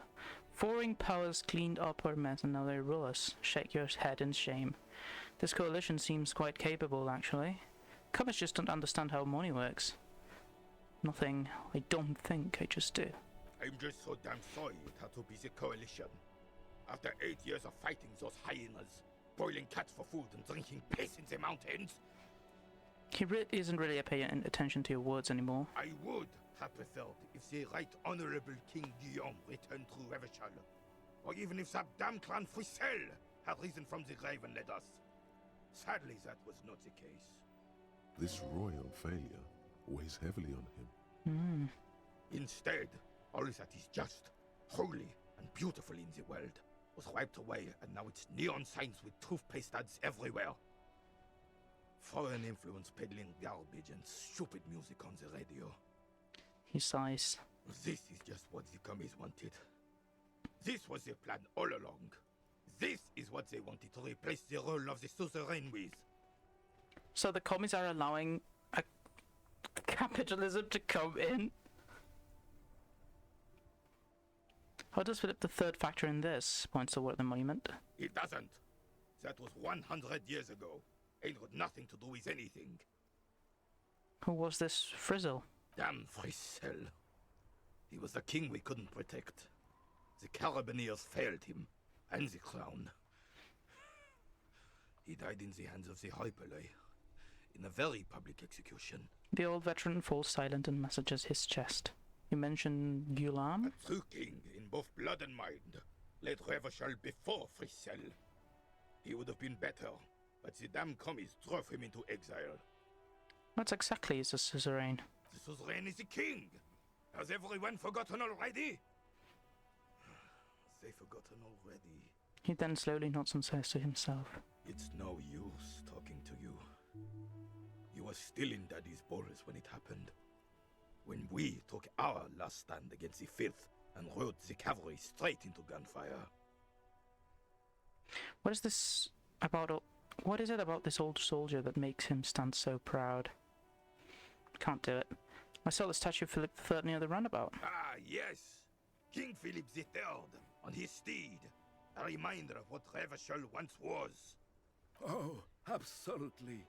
At the mercy of a cocaine-snorting tyrant who emptied the treasury so he could sleep on a bed of gold.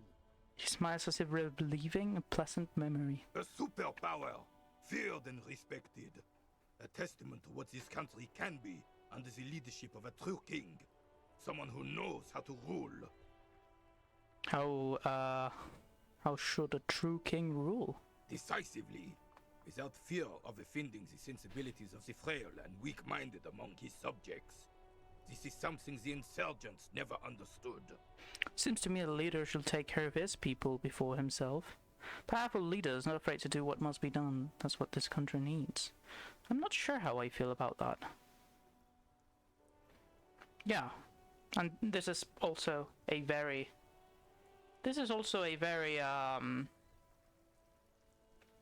Machiavellic way of thinking. Elysium is only as strong as its leader. That's why it was such madness to try to... A nation is just only as strong as its leader, but if its leader is not wanted, they will make sure to take it out, and that's something Machiavelli is trying to put across. Don't get started on that again. What happened, happened. There's some weariness in his voice now. He's heard this rant many times before. The Carabiner doesn't reply, but his entire being communicates unbreakable resolve. What was that about cocaine? Oh, old Philip was a big fan of the purple nose candy the nobility loved so much. A cocaine connoisseur of sorts. He chuckles. His egocentricity is borderline legendary. You can't even take the responsibility for yourself. How could you fathom the responsibility weighing on the shoulders of a ruler? He asks, obviously annoyed. That's why the Philippian kings use cocaine. For clarity of vision. To aid in their work. Regnum cocainum. Revachol's finest years. He seems to grow taller, brimming with a pride about the past. Of course. Clarity of vision. Awareness. The lieutenant marks dryly. Philip III was even brought into this world with the help of cocaine. The court made him administer the dose to his mother when she was in labor. And it is well known that with the help of cocaine, only the purest, of course, he was able to connect with higher realms. Higher realms? Of course. It all makes sense.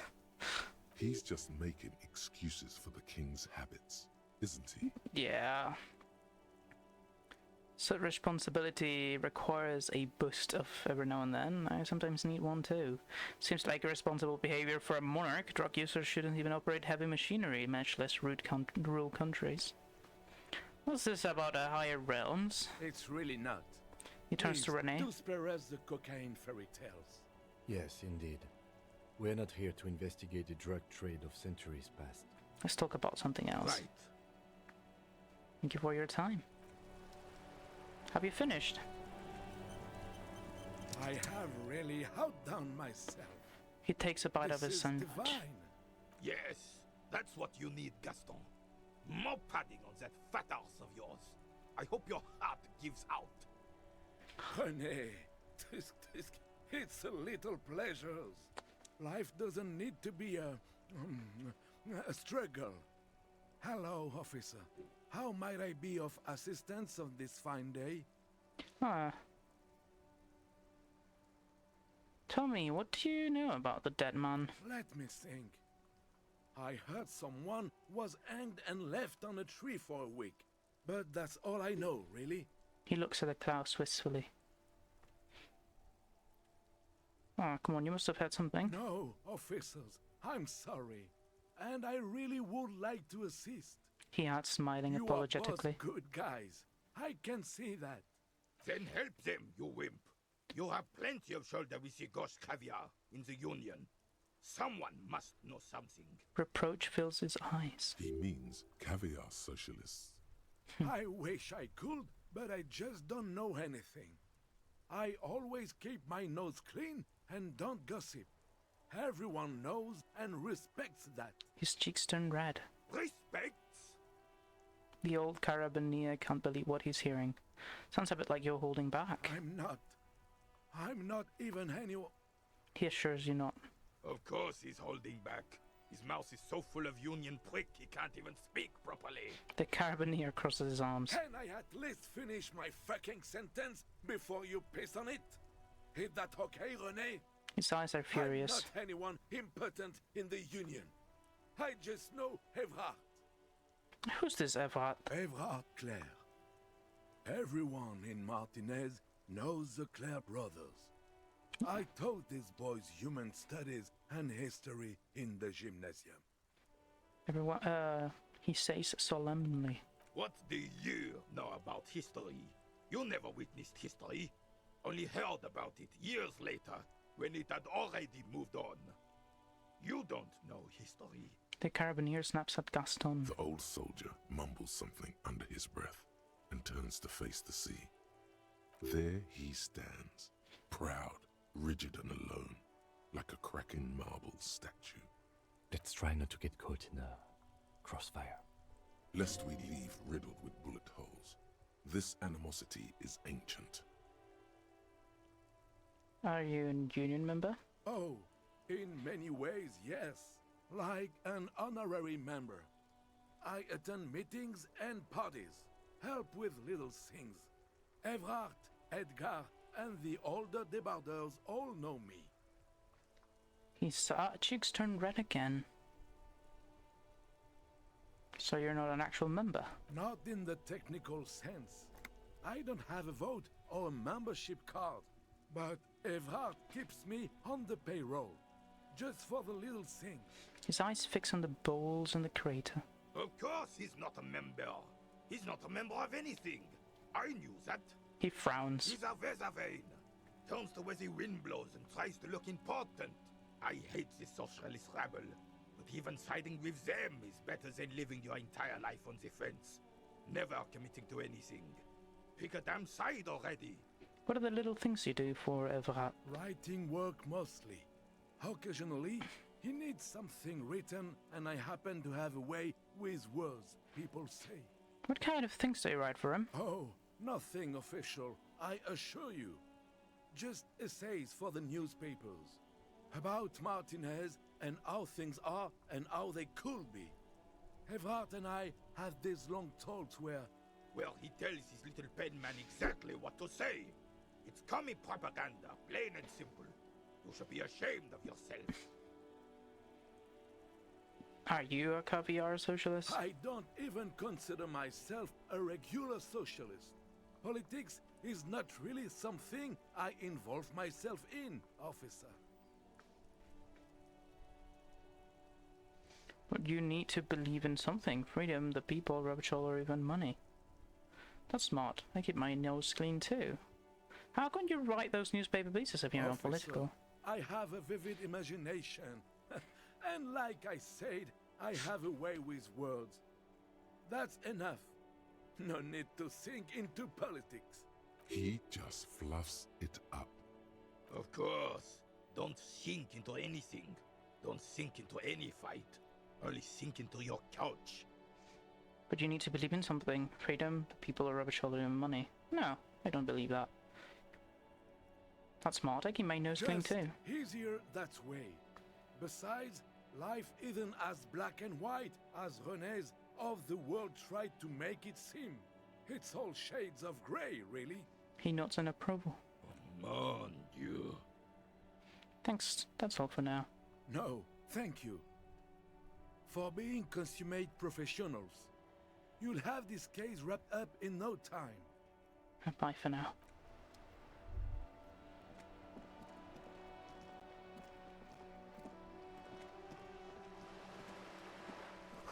The coin-operated viewer has been banged up, inoperable. That's the girl with the bugs. We've talked with her.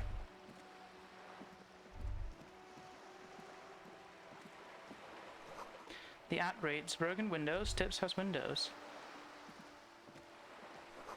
If you had a bag in your hand, perhaps you could collect these bottles and sell them.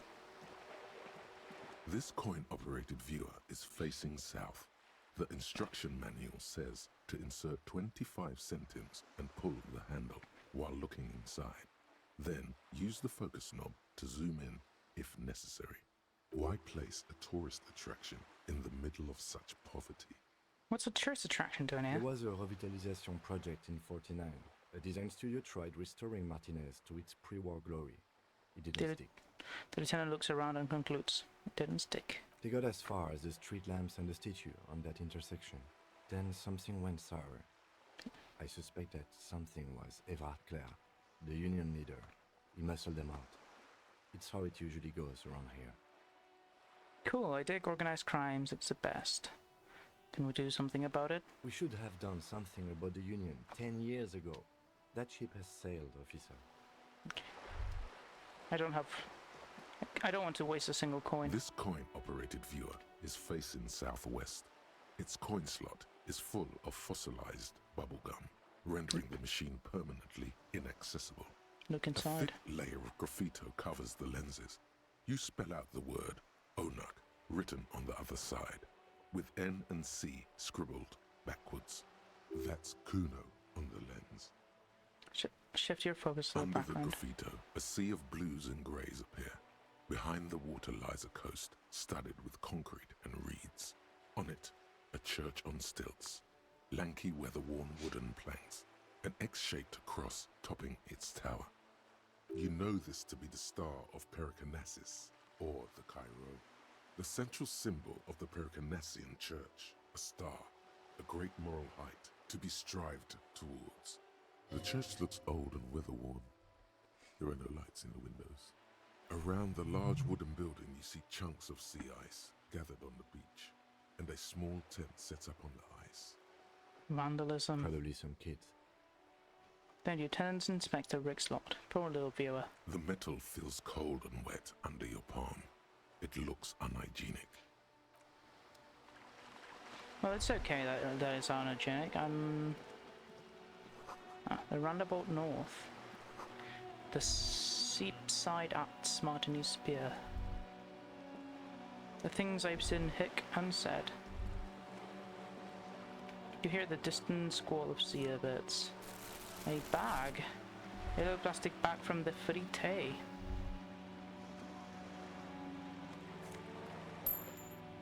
Hey, we're getting money. We're getting paid. Only 7 quid. Fucking hell. A splatter of buttholes line the wall. Nothing, I can do nothing. I'm the job for every man. Listen, boy, I don't want trouble. I fix it.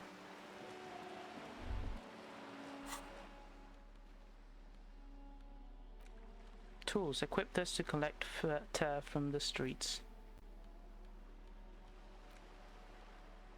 Oh, I have to drag, right. We have some leveling up done. We can keep leveling up stuff.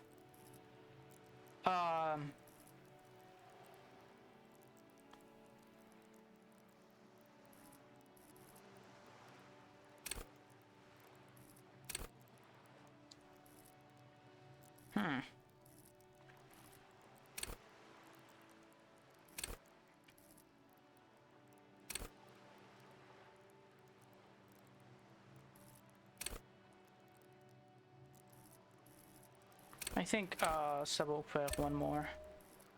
At the moment, all the other stuff is okay. Plastic tur, glass tur.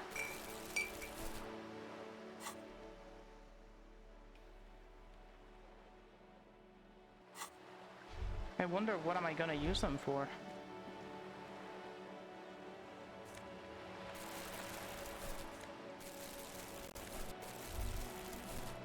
I'm just kind of like cleaning, right?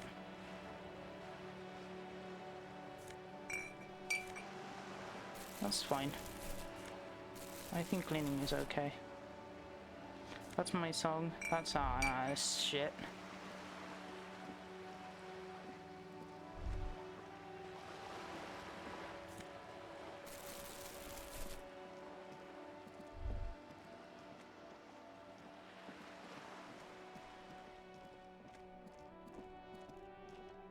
The dented yellow mailbox.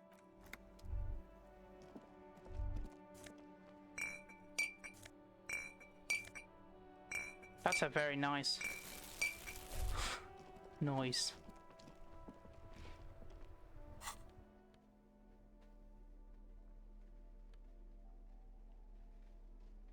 Why do I need to collect from the streets though?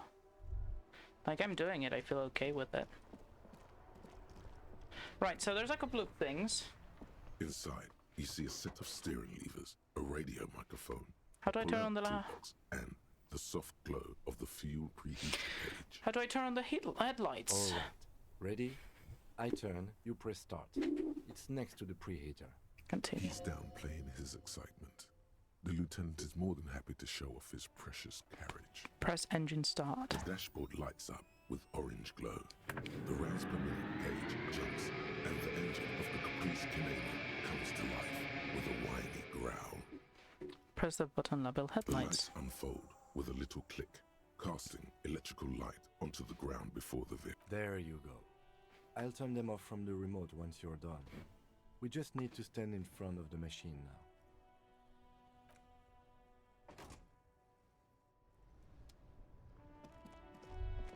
As you hold your ledger's clip under the headlamp, an iridescent hologram appears.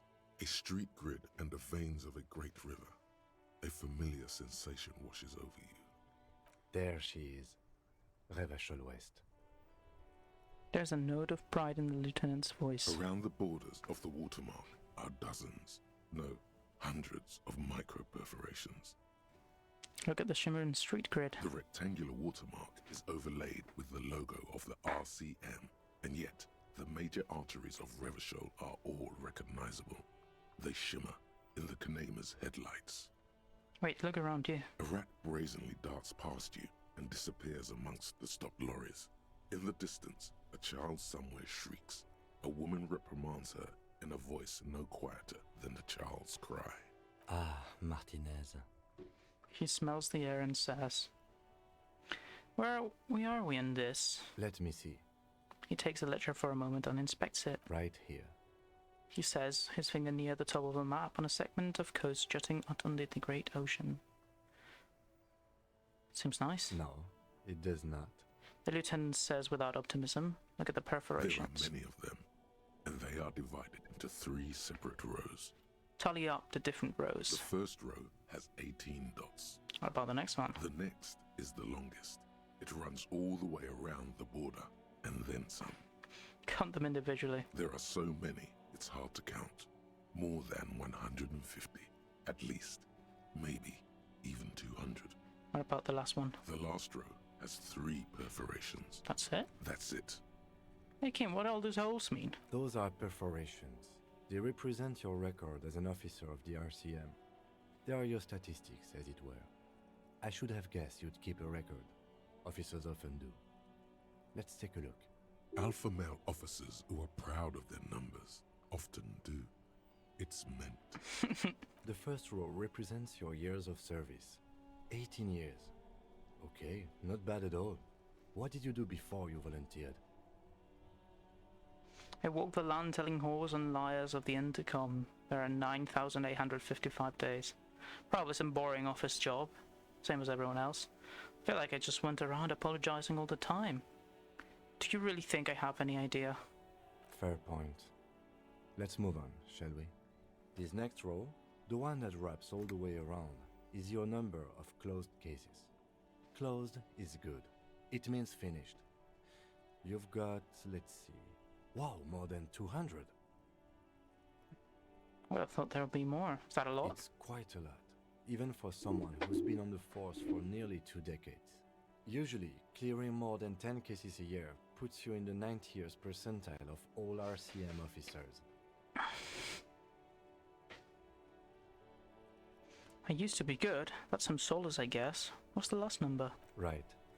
Those are your confirmed kills. You've got precisely 3 perforations there. That's not too many. For an RCM officer, especially Precinct 41, which is in the Jamrock quarter, it's rather tame. I mean that in a good way. There are certain officers who treat their kills like some kind of ghoulish game. If they do happen to solve a case, it's usually by accident. It's obviously the lieutenant doesn't think very highly of these But officers. it seems as though you are, or at least were, one of the good ones. So we have that to be thankful for. Have you killed anyone, Kim? Yes. He says, declining to elaborate. It's not a problem for him to state it, however. Thanks for this. The lieutenant nods. Okay, let's go. Right. I'll go turn off the lights. He presses a remote control on the You key. can now see your statistics on your journal page. Ah. My stats? Oh, there you go. Boring cop, sorry cop, apocalypse cop, superstar cop, communist, fascist, ultra-liberal, moralist, good cop, bad cop, honor, people killed 3, cases solved, 216, years in service, 18. Right. I'm gonna need to go to the bathroom and I'll be right back. Give me a minute, please. I'm sorry. The music is good, so you'll figure it out, I'm sure.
Hello from Horse.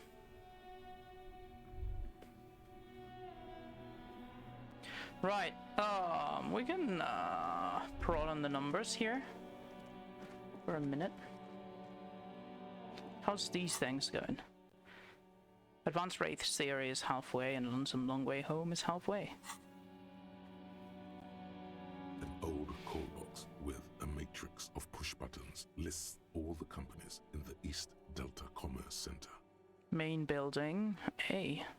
An off-key melody starts playing after you ring the doorbell. Then a woman picks up the receiver. Kuno, please stop calling here. Grown-ups don't have time for your stupid game. It's Kuno, this is the police, please open the door. Oh, I'm sorry, officer. I thought you were... There's a spot of static that overrides her words. But the doorbell is broken, and the bookstore shouldn't even be on the list anymore. So I can't help you. Please don't call here again. Thanks. A single beep indicates that the line has gone dead. Andrew Orlando, her SCA. You ring the doorbell, but what an ominous name for a hair salon. Doesn't bode well for anyone's hair. Tell me tap boxing for young athletes in All gym. you hear is static, but no one answers the call. I'm getting a message in the... I...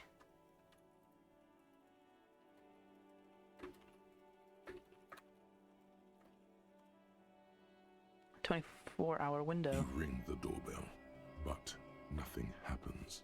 I'm a fashion atelier. You wait for a minute or two, but all you get from the call box is silence. No one answers the call. For Brum's taxi. The rest has been burned off. Looks like someone has melted half the plastic off with a lighter. The doorbell doesn't work anymore. Slipstream CSA. You hear static from the intercom speaker. It sounds as if someone has picked up the receiver, but isn't saying anything. Hello, is anyone there? Yes, hello. This is Tricentennial Electric. This woman's voice crackling and fragile through the static. Have you come to place an order? She sounds almost antique, as if her voice was being played off an old wax cylinder. A receiver must not be working properly. Hold on. Tricentennial Electrics. I thought I was calling Slipstream CSA. Yes. Hello, can you let me inside the building, please? My God. The lieutenant exchanges a look with you. Sorry? It's you. My God. I didn't think I would hear your voice. No. Something's wrong here. Are you sure she's talking to you? Yeah, it's me. Here I am again, crawling back into life. Michelle, just please. She stops and you can hear her breathe heavily, her breath distorted by ancient static. Why did you even call? I don't understand. You've been gone for months. I thought you didn't care. She sounds like she's shaking. Of course I care. It's just that I've been going through some tough times. Ever since I came to work here, it's been different. As if my mind's been wiped clean. A spot of static overrides her words. When she speaks again, it sounds like she's submerged. It's so nice. It's nice to... so nice to be able to finally meet again. Forget about what? She sounds like she's about to cry. Oh, please don't cry. She doesn't answer. Hey, are you still there? Silence. The only thing you can hear now is static and waves washing ashore on the bay. I don't get it. I get it. You don't want to talk to me. No one ever wants to talk to me. Alright. What just happened? Another seagull passes by. It's getting cold standing here, staring at the silent call box. I don't know what happened either. We should probably stop playing with this thing. Alright, it's a goodbye then. You press the number sign on the keypad that terminates the call. 12 name cards on the call box. Wax cylinder. Wax cylinder. I'll try it later. It may level up Elysium. Fortress Accident SCA. Silence. No one's home at Fortress Accident. Revachol Ice City. Silence. No one answers the doorbell. Main Hall, Building B, whirling in rags. Nothing happens after you ring the doorbell. They don't want to talk to you. East Delta Pinball entrance from Building B. Silence. No one answers your call. Alright. That was fucking weird. Wow. Weird. I don't think the children are gonna want to talk anyway. This opened up 8, I think. Or was it 4? Oh. The people from the upper room has been knocked over. Beautifully dark liquid spilling out. That sugary black rum stain on the counter makes you teary-eyed with joy. It's almost touching how syrupy and sticky it is. How long have you been up already? Pretty long. 2 hours? An hour would have been bad. 2 hours is mystical. You have truly wiped out all trace of yourself if you haven't thought about rum and lemonade yet. I've been secretly thinking about it all this time. Actually, should I be thinking about this? Looks like drinking hasn't turned out too well for me. Now that you mention it, I do need a rum and lemonade. I'd love for God to serve me up a beverage. Actually, should I be thinking about this? Looks like drinking hasn't turned out too well for me. Maybe you haven't turned out well for your drinking. Have you thought about that? Get a goddamn rum and lemonade to yourself, boy. Or better yet, lick that stain off the counter. Don't lick it. What happened, man? You used to be cool. Go get your boring normal person drink then. Get your drink on and your act together. No, I don't want to drink. The hangover feels really bad. You have to take the edge off. Find the bottle of alcohol, put it in your hand, equip it in the held, and the matching would happen with it in its own. No, I will not. A man is sleeping at the table, wearing mud-caked boots and roll-down overalls. The back of his shirt reads Wild Pines, encircled by a logo with a tree. On the counter, rolled out of his open hand, you see a blister pack of headache medicine. Pick up the pills. The man does not mind. You probably need them more than he does. You've just picked up some magnesium.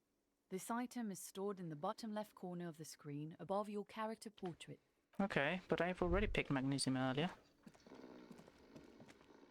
It's all about money, you know, I guess, yeah. So that door isn't open yet. This is Garte, but I don't have money.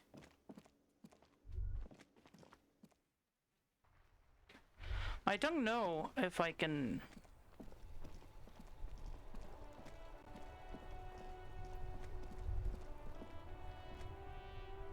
I get the bottle sold somewhere or whatever.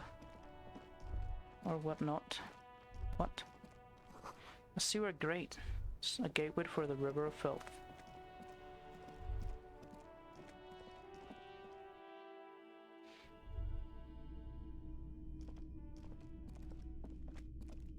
Some kind of machine, an antique cash register.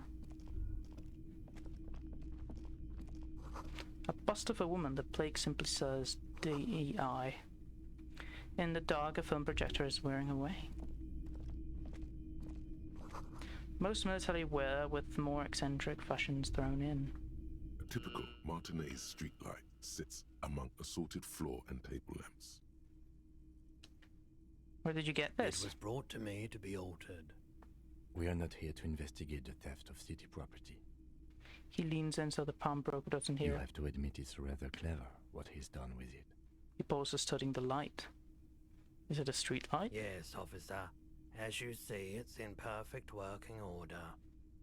Your gaze run over the street The light. light pole has been carefully cut, and the wiring has been redone and attached to a standard indoor plug. The light buzzes faintly, but persistently. This would make quite a statement in your living room. There's nothing else you need to know about the light. How about here? You see rows of toy soldiers guarding the rest of the trinkets displayed on the table. Some on horseback, others in rags, others yet in bright blue uniforms. All are stern and unyielding in their duty. Try to find something pretty and cool here. Then use it to win her back. Win her back? Yes. Buy something nice. A figurine. Inspect the knights on Big horseback. men on big horses, clad in lamella armor and carrying flintlocks. The kind that would mow down a line of enemy soldiers in the blink of an eye. Who are they? Franco-Nigerian knights. I used to be very serious about these guys. He looks at the dusty figurines in the dim light. A long, long time ago. Inspect the blue uniforms. They're not all blue. These figurines also wear gold coats and caps, complemented by orange trousers. They are variously posed, wielding swords and rifles with bayonets. Wait, this looked like Renee, the old guy who was playing petanque. This is what the loyalists looked like, yes, at first. Then they wised up and got camouflage. What exactly are these? Which ones? Ah, royalist soldiers from the time of the Revolution. The uniforms are painted a bit too brightly, I suppose.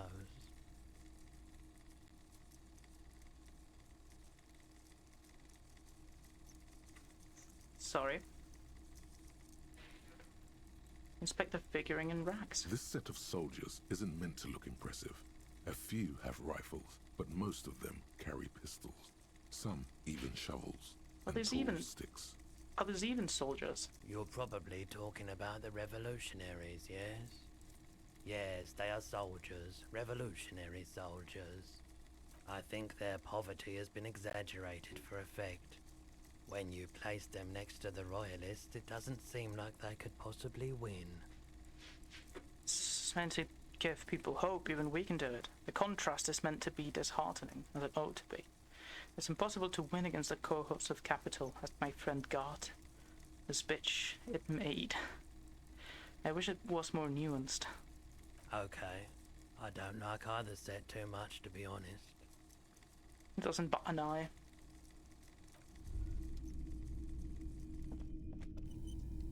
The boomboxes on the shelf look well loved and well traveled.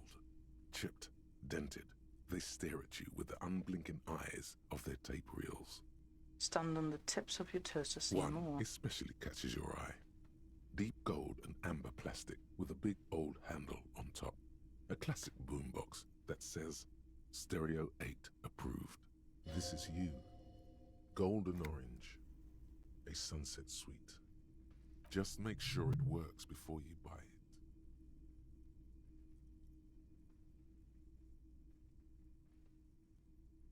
Are you sure it's all working now? That's all. I don't wanna... Let's see. It's not often that I see officers from the RCM in my pawn shop. The man at the counter turns to you slowly. What can I do for you? He asks. His courtesy is not insincere, but he prefers being alone with his projector, just watching the movement of light across the walls of the shop. Not that the LCM is here. Tell me, you've had any trouble lately? Sorry, I feel like interrupting you. Oh no, not at all. He flashes a I smile. guess I haven't had many customers lately. RCM or otherwise. Who are your customers usually? All kinds of people come through here. Locals, travelers, people looking for a deal, people looking for a keepsake, people who are terminally bored.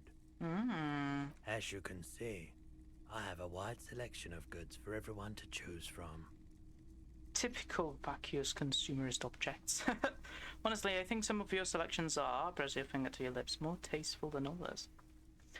This business plan is all over the place. You shall specialize, zoom in, recapitalize. Oh, yeah. It keeps me entertained.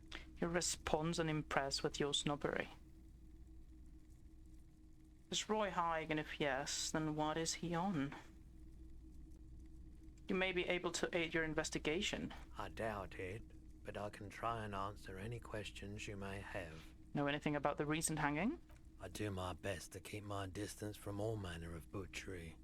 Bad for business, bad for everyone. Think you could help me get a corpse out of the tree? The corpse behind the hostel, I assume. I don't have a truck with a mounted platform or anything of that sort myself. He looks into the swirling lights, then to you. Ask around the harbour.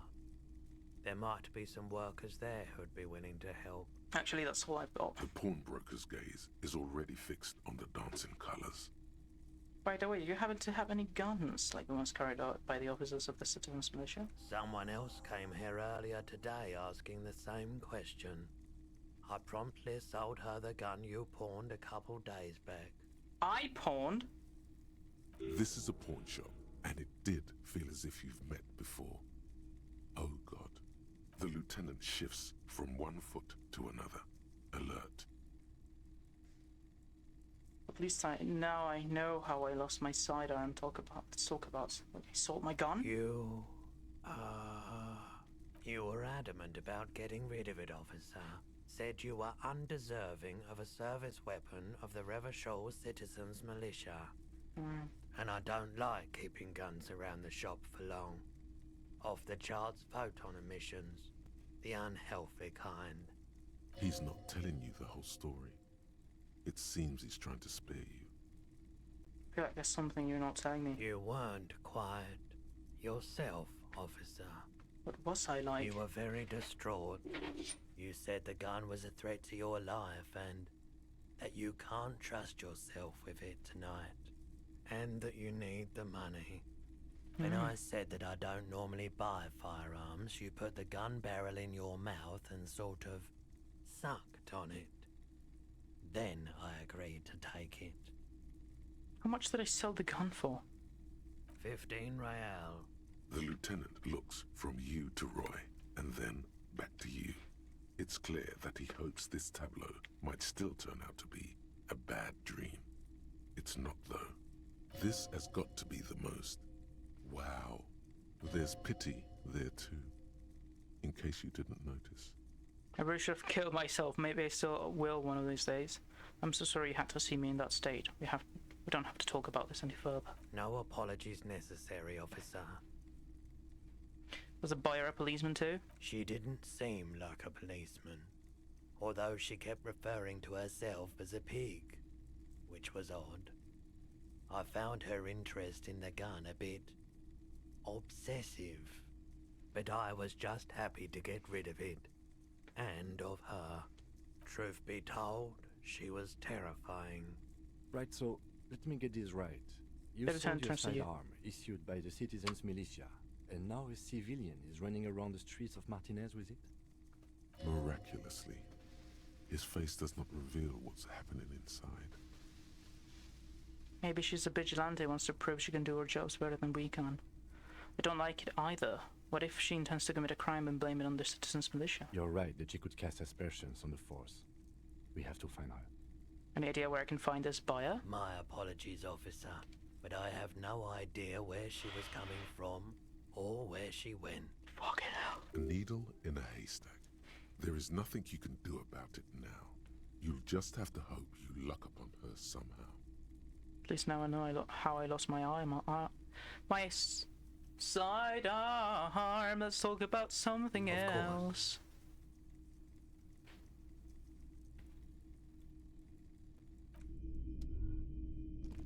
Well, that's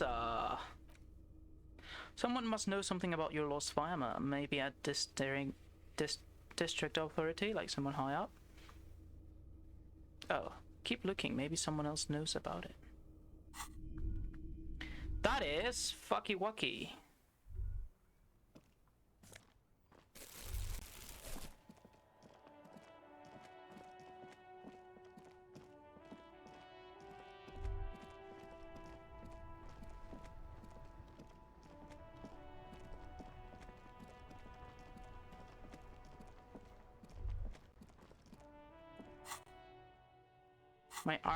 My eyes hurt a bit. It don't seem like I can do something with the trash for now. Well, there's someone I haven't talked with yet, which is the person in the frite. Oh, damn. The tear machine stands in the corner. A sign says, 1 bottle equals 10 cents. Ah. Your bottles clunk into the machine, and the money appears with a satisfying jingle. You're a rich... Aha! Good. A melancholy pop song plays on the radio. A small cabinet on the wall is filled with various medicine bottles, nasal sprays, and blister packs. They all bear the Saint Baptiste Pharmaceutics logo. Their logo is the bloodless rose, pure white, untouched by harm. Just ask me if you need anything from Saint Baptiste. We don't stock prescription meds, but we do have Nosafed, Duramine, Magnesium, and Hypnogamma. So Nosafed is health, Dramamine is 3 health, Magnesium is 1 morale, and Hypno whatever is 3 morale. What those products do? I don't know. Let's see. Nosafed is a nasal spray, Duramine is a really good painkiller, Magnesium is a dietary supplement, Hypnogamma is... She stops. I don't really know what Hypnogamma is. I guess it makes you feel less shit.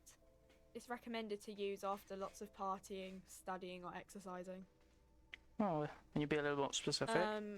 No, sorry. I'm not like a doctor or anything. Should choose her bubblegum ups and mine, and Nosafed heals +1 health.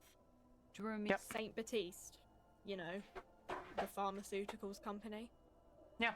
Saint Baptiste Pharmaceuticals, the one that sells meds out of Saint Baptiste. That Yeah. one. There.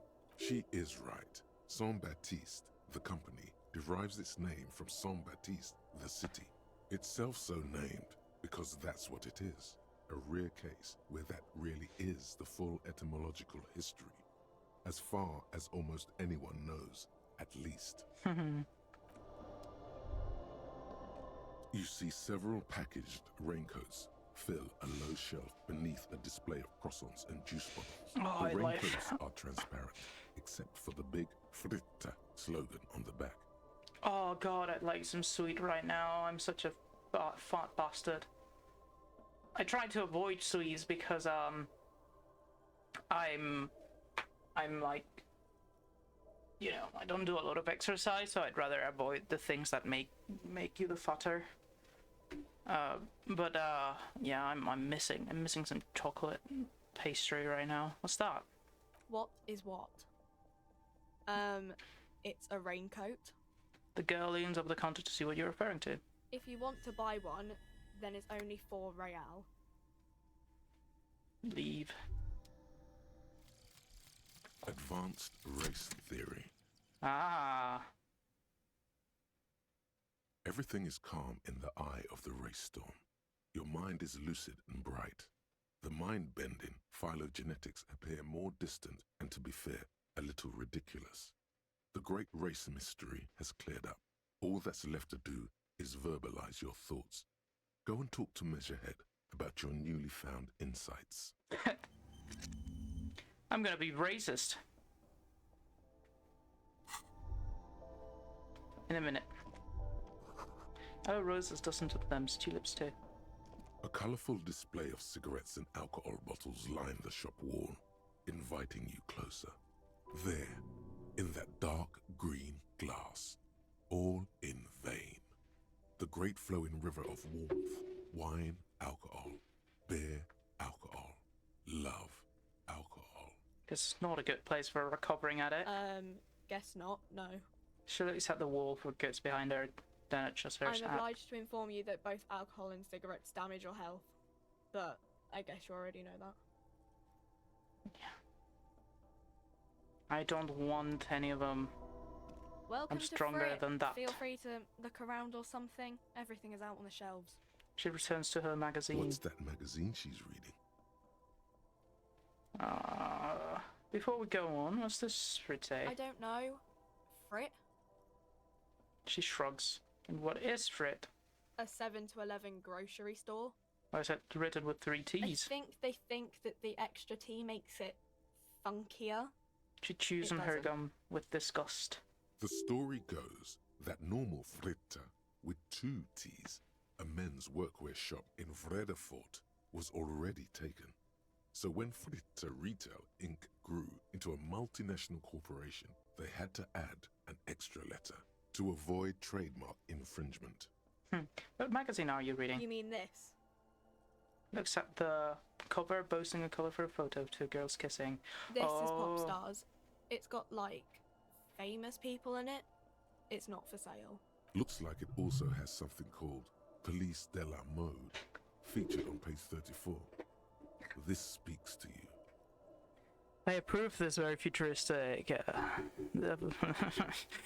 Forget about all that. What's this fashion police feature point on the cover?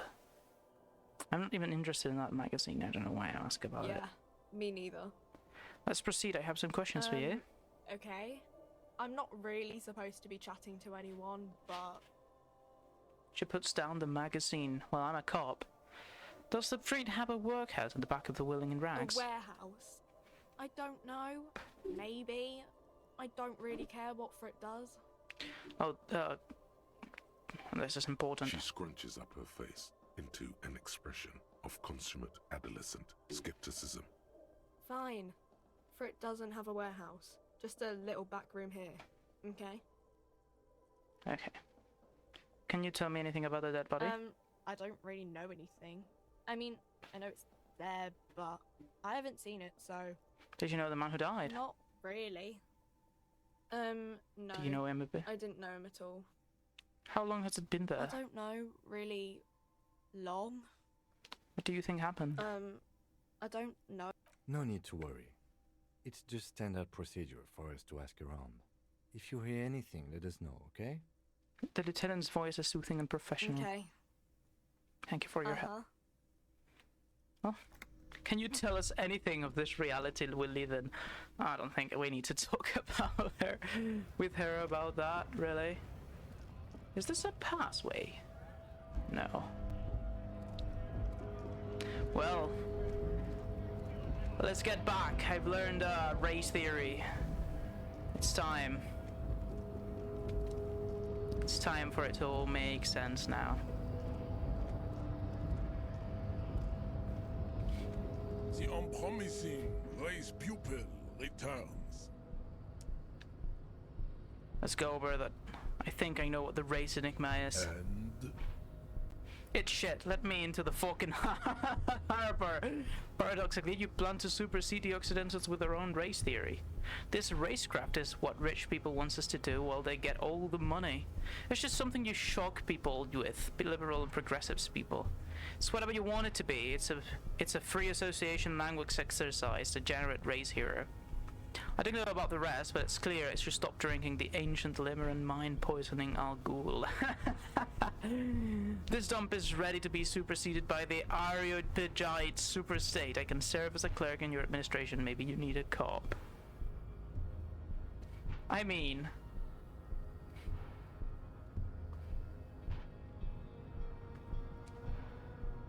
it's just something you shock people with, liberal and progressive people.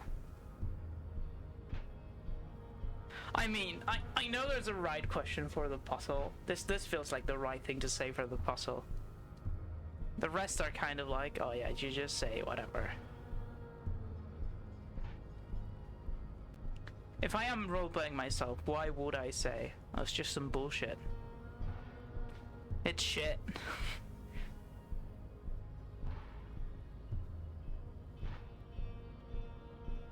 It's just something you shock people with.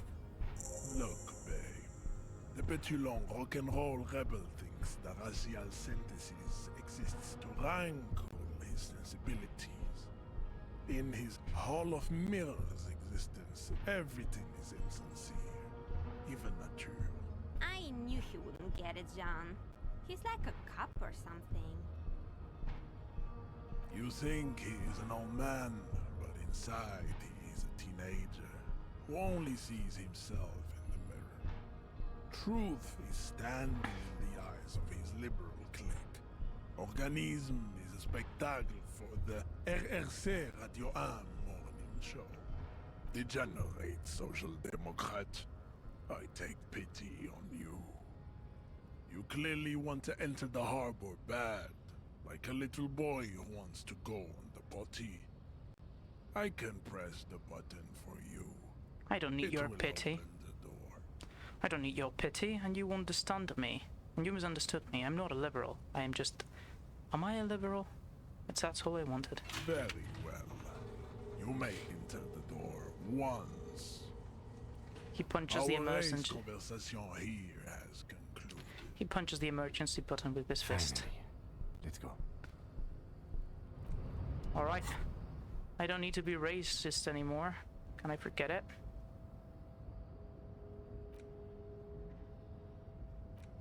Okay, I can't forget it.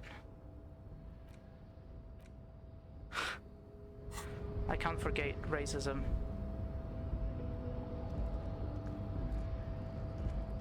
Is it this one?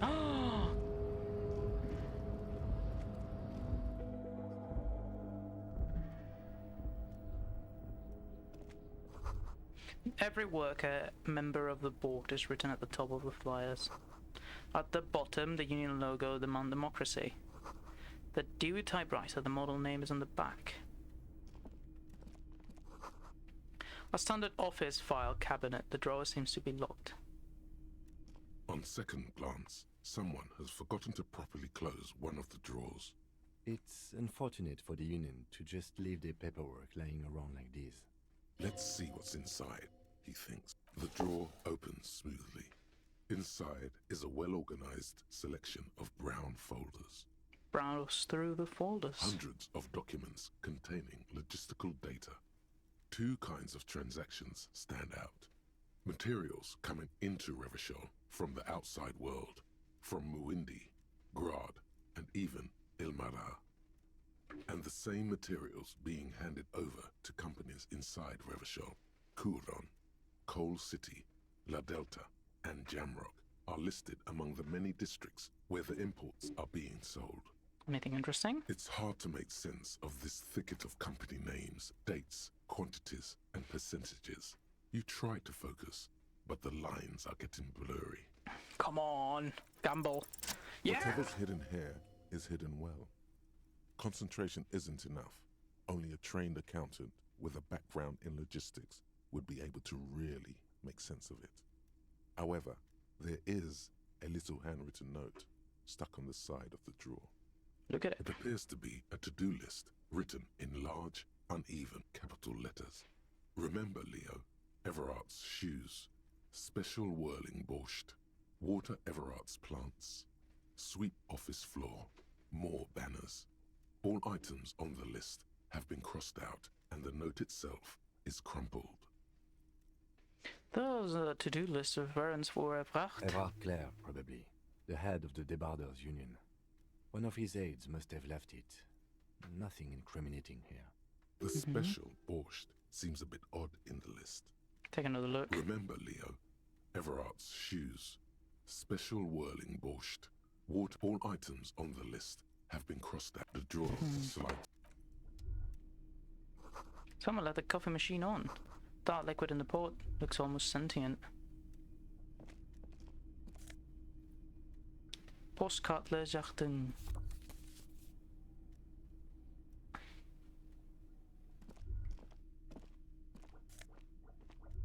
Magnesium. I'm gonna heal myself fully. Some sunglasses, visual calculus -1 drama.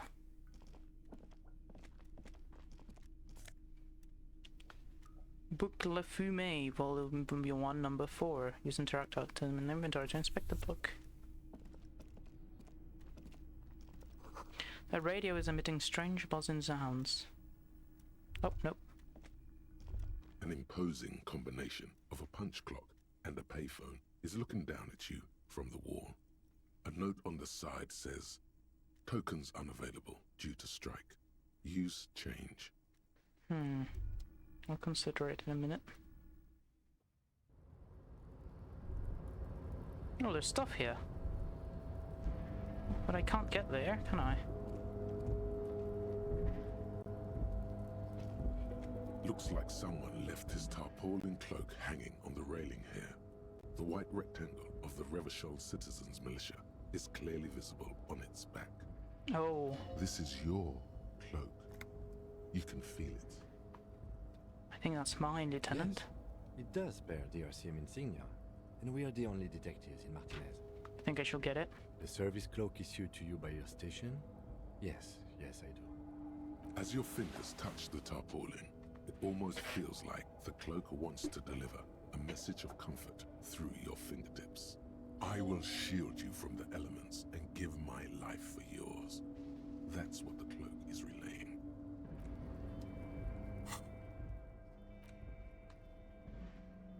The spirit, the corpse, +1 shivers.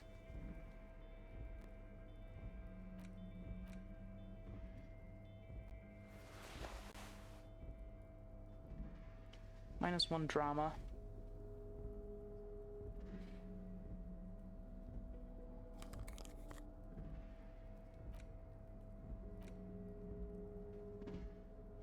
This laminated postcard offers a glimpse across the river.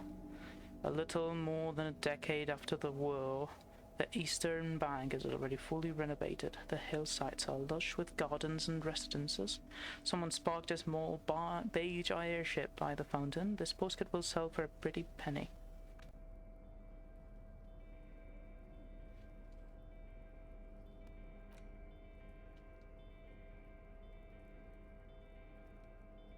What is taking me in my subwoofer? One is the pants, and the other one is the shoes.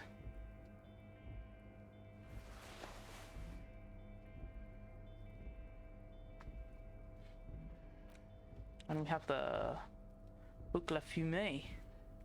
The leading intellectual organ of Martin is communism, offers a radical Mazovian perspective on a range of contemporary issues. The cover features a stylized portrait of the late King Friesel, with a pair of white antlers growing out of his head. The front of this quarterly journal features a large satirical portrait of the late King Friesel. From the sides of his head, a pair of white antlers spread to the corners of the cover. Why antlers? Because white antlers are one of the symbols of communism. They represent a society in accord with the natural world and at the same time above it. Why Friesel? Because Friesel was incompetent, foolish, and cruel. In short, the embodiment of everything the communards wished to overthrow. It's satire, you see. See what catches your eye. To your eye. disappointment, there aren't any full-color pictures to direct your attention. Just column after column of closely set text, interrupted occasionally by little doodles in black and white. After rifling the pages with your thumb several times, you return to the table of contents. The magazine is divided into several sections: international developments, Kunst und Kultur, and local concerns. Just inside the cover, there's also an editor's note. What are the local concerns? Unsurprisingly, much of this section is taken up with articles declaring unqualified support for the dockworkers' strike. You skim the headlines. Paint the harbor red and white. Martinez tames the wild pines. A city in revolt. First we take Martinez, then we take La Delta. Finally, there's a brief article by the writer G. Martin accusing the owner of the Cape Side apartments of illegally attempting to evict certain communist tenants simply for not having paid their rent. Is the volume a bit loud now?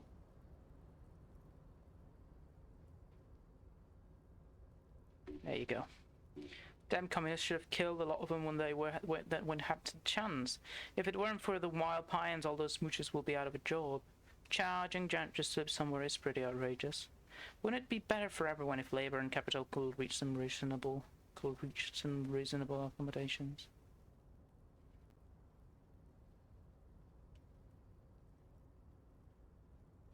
I mean, I'm between these two. I think renting in general is fine, but it should be...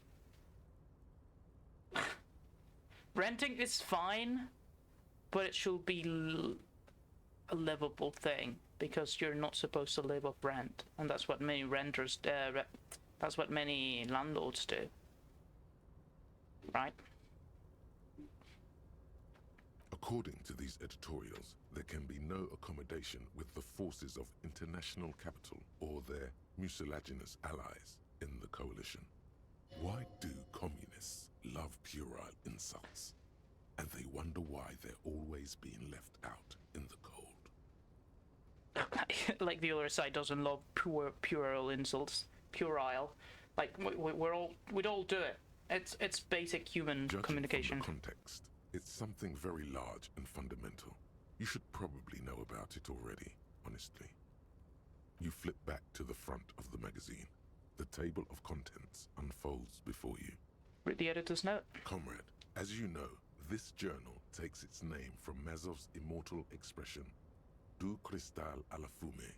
This was his way of describing the way the rigid, crystalline structures of capitalist ideology turn to smoke under communism. But, like the structures of capitalist ideology, we too are at risk of going à la fumée. Unlike many publications which are content to spoon-feed their readers reassuring drivel, La Fumée is committed to telling the radical truth, even when that truth may drive away potential subscribers. Only 4 issues in, and it sounds like they've already alienated their readership.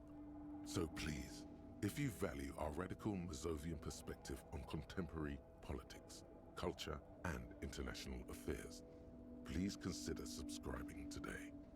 Yours in struggle, the editors. Play it cool, pretends everything's in order. You flip back to the front of the magazine. The table of contents unfolds before you. It's getting dark. I want to catch up on international developments. No. It's getting dark now. What's this? We're getting reports of normal, reasonable, temperate political opinions somewhere in Martinez. That's me, Mr. Reasonable. Someone's got to keep it insane around here. This is maybe I keep saying none of the above to political stuff, isn't it? It's also about that, but it's also more. Perhaps it's the hangover. Perhaps it's a temporary surge of serotonin, but something tells you it's time to become a citizen of the Kingdom of Conscience. First, where is this Kingdom of Conscience? Not more talks, I'm aiming for a passport. No, I'm too fiery for this watercolor ideology. I'm trying to develop more extreme and interesting opinions. Where's this Kingdom of Conscience? It is not a place. It is a moment in time that can only arise in the right circumstances. In all of human history, it's only been achieved a handful of times. What do you bring about those circumstances? Incrementally. History's greatest catastrophes have been brought about by people trying to make the world a better place. Too quickly. That's the genius of Dolores Day. She recognized that progress is meaningless if its gains are lost because of instability. Real, lasting change can only come about gradually, increment by increment. But what about all the things that are wrong now? Okay, but what's the Kingdom of Conscience actually like? Tisk tisk. Just because you live in the present doesn't mean you have the right to place your needs above the needs of the future. You may never live to see the Kingdom of Conscience. Your children may not. Even your grandchildren might not. But that's no excuse not to keep working. That's existentialist, and I somewhat agree. What benevolence? Wait, is the Kingdom of Conscience really about doing things, or just preserving the status quo? The status quo is preferable to chaos and bloodshed. No. Then you've never lived through real chaos. Then you don't understand what chaos is. Sometimes, in the face of great disaster, defending the status quo is progress. Okay, but what's the Kingdom of Conscience actually like? The kingdom is difficult to comprehend, and even more difficult to describe, partly because humanity will need to discard many of the categories that define and limit it today. The Kingdom of Conscience is post-capitalist, post-national. It's also post-industrial, post-ideological. I agree. And even post-sexual. Sounds incredible, LNZ. Let's go right there right now. Slow down, Mr. Reasonable. Did you miss the part about compromising and taking things slow? Alright, then let's get there eventually. That's right. Remember, real democracy is just around the corner for Revachol. When that real democracy kicks in, a long time from now, we are all going to be so much happier.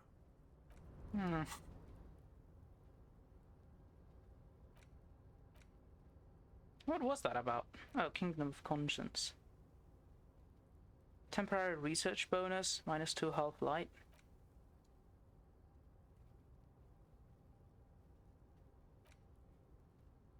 Bonuses for the thought, learning cap for rhetoric raised to 5. +1. The mystery is mostly aesthetic. Factual memory returns. Okay. Oh, I'm not going to use lots to research the thought. Oh, I have to do it with skill points. Oh, maybe I shouldn't have gone willy-nilly on it. Collecting rainwater.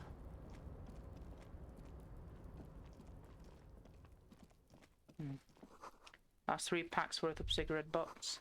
Numerous empty bottles of Komodo Red and potent All Pilster. those empty wine bottles and cigarette butts on the ground. Someone partied really, really hard here. How do I do this? Well, yes, I think we can say with relative confidence that it was you. This is really sad. I must have been miserable. Looks like I had a lot of fun. I'm still not completely convinced it was me. I must have been on an advanced scouting mission in the harbor. Yes, this scene isn't exactly ripping with joy. Let's Let's just move move on. Well, I'll clean some of it up. I think that's only fair.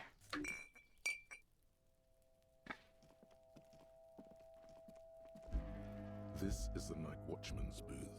The name on the door reads, René Arnaud. So this is where Renee works. I'm gonna look around. If you must. But The please lieutenant hurry. looks We are around. pretty easy to spot up here. Nothing incriminating catches your eye. The cabinets are clean and their sparse contents meticulously organized. There's a framed photograph on the table.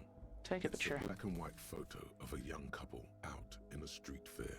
The man, René, is dressed in a Royal Carabinier uniform. The girl is young and very pretty. She is smiling playfully at the camera. René looks like he's about to smile. This photo must be tied to some good memories.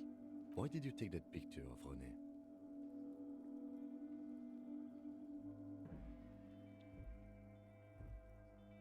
I want to ask him about it. You're really interested in that old soldier. Not sure I understand your fascination, but sure, as long as it doesn't take up a whole lot of time.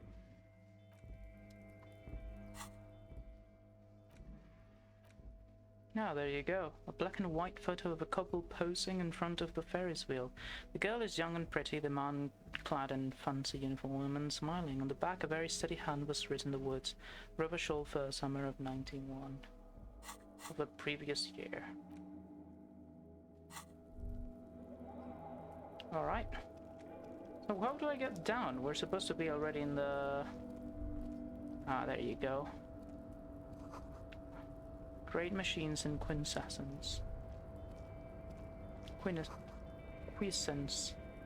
White pine trees are printed onto the screen, covering looks like a forest under snow. Never mind. A rusting control panel with several knobs. 2 buttons marked Marche and Arrête are faded with use. It seems to control the large crane above. A container is attached to its hook block. Marche. On. Arrête. Off. I think for now we'll leave.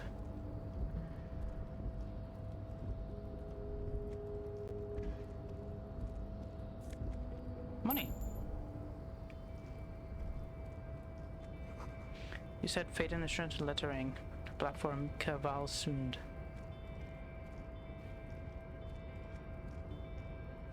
The shipyard ahead is oddly quiet. The great machines are sleeping. More money. The speaker tower is silent. There is no work to organize in the yard below.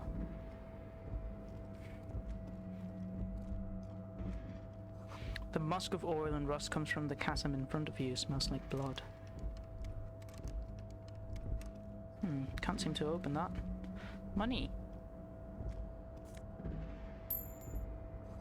Industrial-sized thermos. Smells like burnt coffee. More money. Oh. Hello. Signs containment. Container. Banner signs under the weight of rain and snow. White waves on red. Container, I'll turn you nice and red. Container, put the logos on. The lyrics to this container song are being made up as he goes along. The accent is so thick, it's impossible not to notice he's Ubi, from the vanishing peninsula of Ubisund on Muindi. Container, used to be Wild Pines. Container, now belongs to Everard. The tiny man is so engaged in his work, he doesn't notice you. Why? Everard, he looks after everyone. Huh? Well, hey there.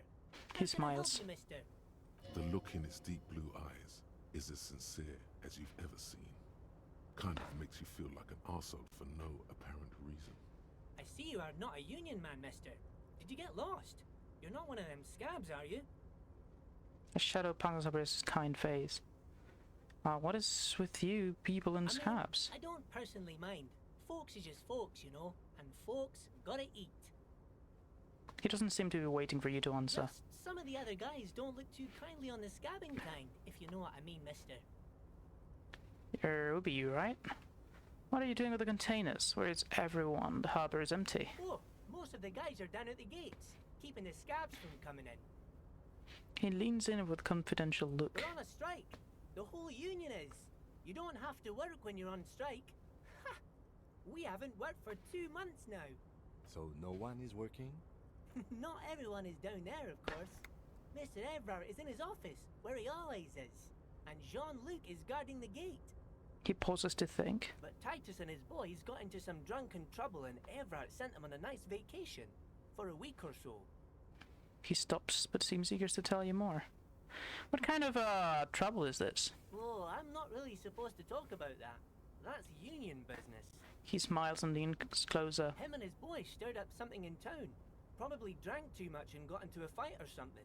I heard Mr. Everett telling them to take some time off. But what did they actually do? I guess the boys got a bit too rowdy and had to let out some steam. I don't really know the details. That's just how boys are, you know. I haven't been in a fight since I was in middle school. Easy, Leo.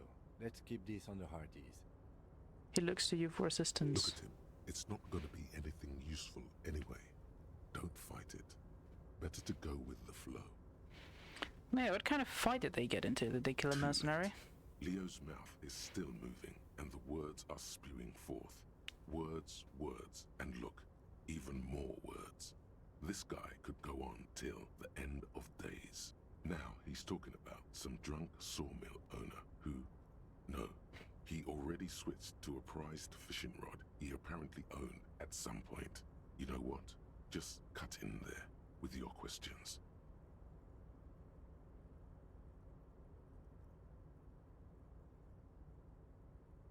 Are you the Leo who wrote the note to make more banners? Oh, yes, yes. I leave all kinds of notes for myself. That old head of mine ain't so good at keeping things in no more. I almost forgot about the borscht. What was about the borscht? Oh, yes. I've been taking special whirling borscht to the men every day since the strike started. It's very, very good.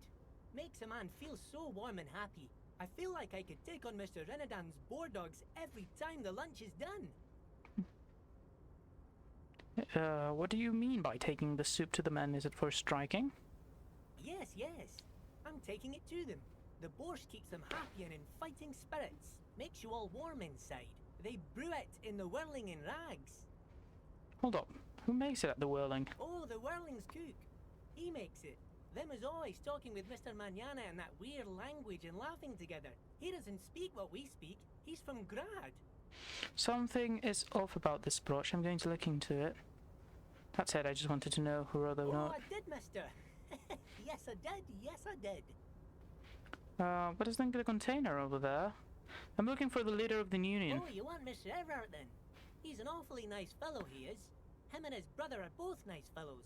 They've lived their entire lives in this here neighborhood. He coughs and then continues immediately. Guys like Mr. Everett and Mr. Edgar, his brother, are real good guys. Made Martinez what it is today. Mr. Everett and Mr. Edgar and I went to the same school we did when we were boys. As you know, Leo, I just want to know where I can find this man. Mr. Everett is where he always is. In his office, of course. He points to the 2 joint containers on the right. Alright, thank you. Bye now.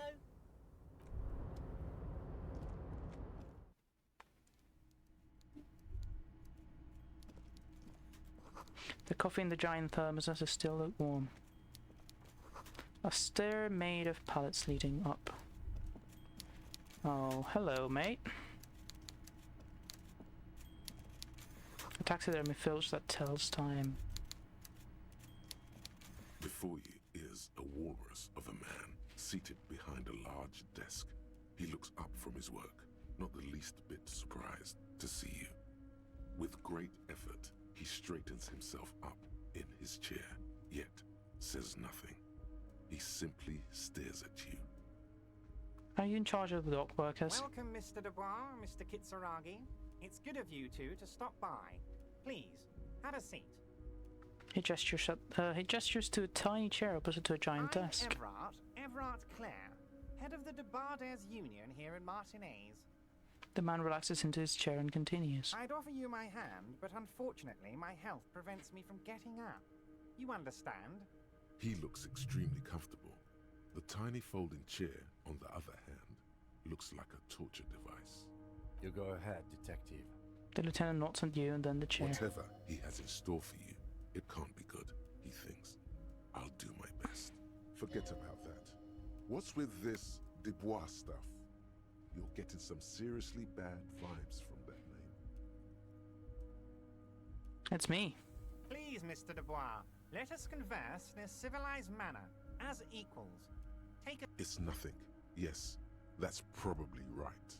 He's trying to throw you off your game with this Dubois nonsense. Don't give him the pleasure. I don't say it, it's kind of my thing. Very well, Mr. Dubois. I respect a man with strong convictions. As he nods, his multiple chins move like ocean waves. I, too, have convictions. One of which is that I will not engage with any man who won't face me at eye level. Should you find yourself more amenable in the future, I'd gladly resume our conversation. But until then, I'm afraid I must ask you to leave. Turns back to his typewriter. You're no Titan of Elysium, buddy. He's got you in a fork. Sit down or leave. Excellent, Mr. Dubois. I can see that you're a reasonable man, and reasonable men can be of great use to one another. Gives you a sly wink. Remain serious. So tell me, how can the head of the Debarders Union help a representative of the Revachol Citizens Militia today? The chair you're sitting on has got to be the most uncomfortable chair in the world. It's violating your backside. Oh, by the way, I heard you got a rather rude reception from a certain Lawrence Gart. Some people have no manners, it pains me to say. This should take care of that nonsense. He points up to our novelty check on his deck. It's absolutely comically huge. It should be sufficient to cover your expenses for a few days and patch over your differences with a cafeteria manager. Go ahead, take it. He points at it. Wow, that's 25 real. That's good money. You need it. Wait, you know God? Yes, I know Lawrence. He's a real character. No union man in him. A real piece of work, that boy is. With a grin, he points to the checker game. It's like you're on a game show.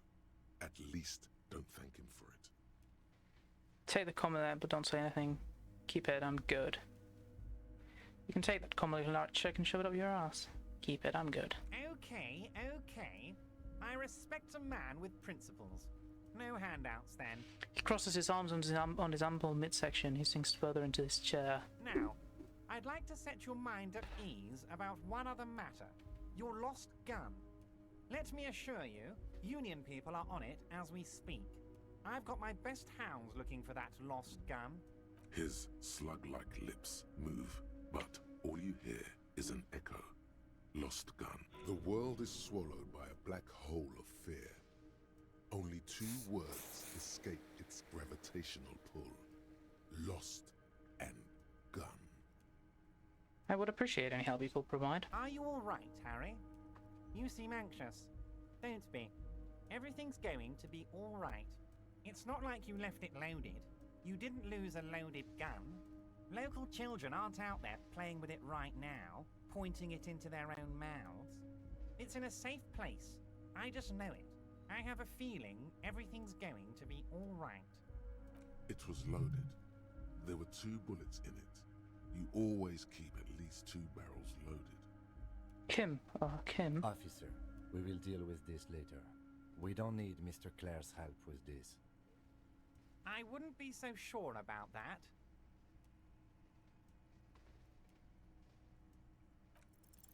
God, you're sweating. Your knee is jerking. You're about to cry, aren't you? You're about to cry because you lost your gun and those children are gonna shoot themselves with it. So what? Men can cry too. You want to cry? God, you're weak. Whatever you do, don't cry. He'll think you're disgusting. Mr. Dubois, you don't look so good. What is this, Mr. Dubois? He keeps repeating. What is he trying to pull here? You need to cool the fuck down. Chill. Mr. Dubois! Mr. Dubois! Harry! The large man snaps his fingers, but to no effect. You're in some stupor. Keep sliding down the chair like a jelly shot. There are no hurries. Let your mind go to a safe space. Mr. Dubois, are you okay? Can I get you a glass of water or something? Are you having some kind of medical emergency? Maybe you could use your hands somehow, in a kind of throw-in motion, like you're throwing that Mr. Dubois act right back at him. He's Mr. Dubois. Oh, I'm as good as it gets. Oh yeah, man, I'm fucking great. Actually, this chair is uncomfortable. I could use that glass of water. I'm melting. What an odd demonstration of... you got me, Harry. I don't even know what. As entertaining as it was, I'm afraid we're wasting our time. And I'm... Okay, enough. We are here to ask you some questions pertaining to a murder investigation. Quick, here's your window. Get yourself together and ask him questions. Police officer questions. It is about time to stop embarrassing yourself. Questions will help you regain some of your lost dignity. Are you going to ask me how I got in? Honestly, I didn't want to bring it up, Harry. I heard you have become Measurehead's race pupil. I really believe in the race mystery, and I'm glad I was given this chance. I hope to one day be able to interpret. I'm not a race pupil, I just listened to some sort of the things he had to say. It was a tactic. I needed to get in somehow. It's not like I'm a racist now. Yeah, I'm a big racist. I'm just basically like that in my head all the time. That's a tactic. Of course, Harry. Of course. You're not some kind of a fantastic racist now. And rest assured, no one's going to hear about it. He winks at you. No one's going to know what you did with race there, Harry. Your race bonanza is safe with me. Word of how racy it got will never leave Martinez. Anyway, I assure you, I am a very well-informed man. Information reaches me before I even get the chance to request it.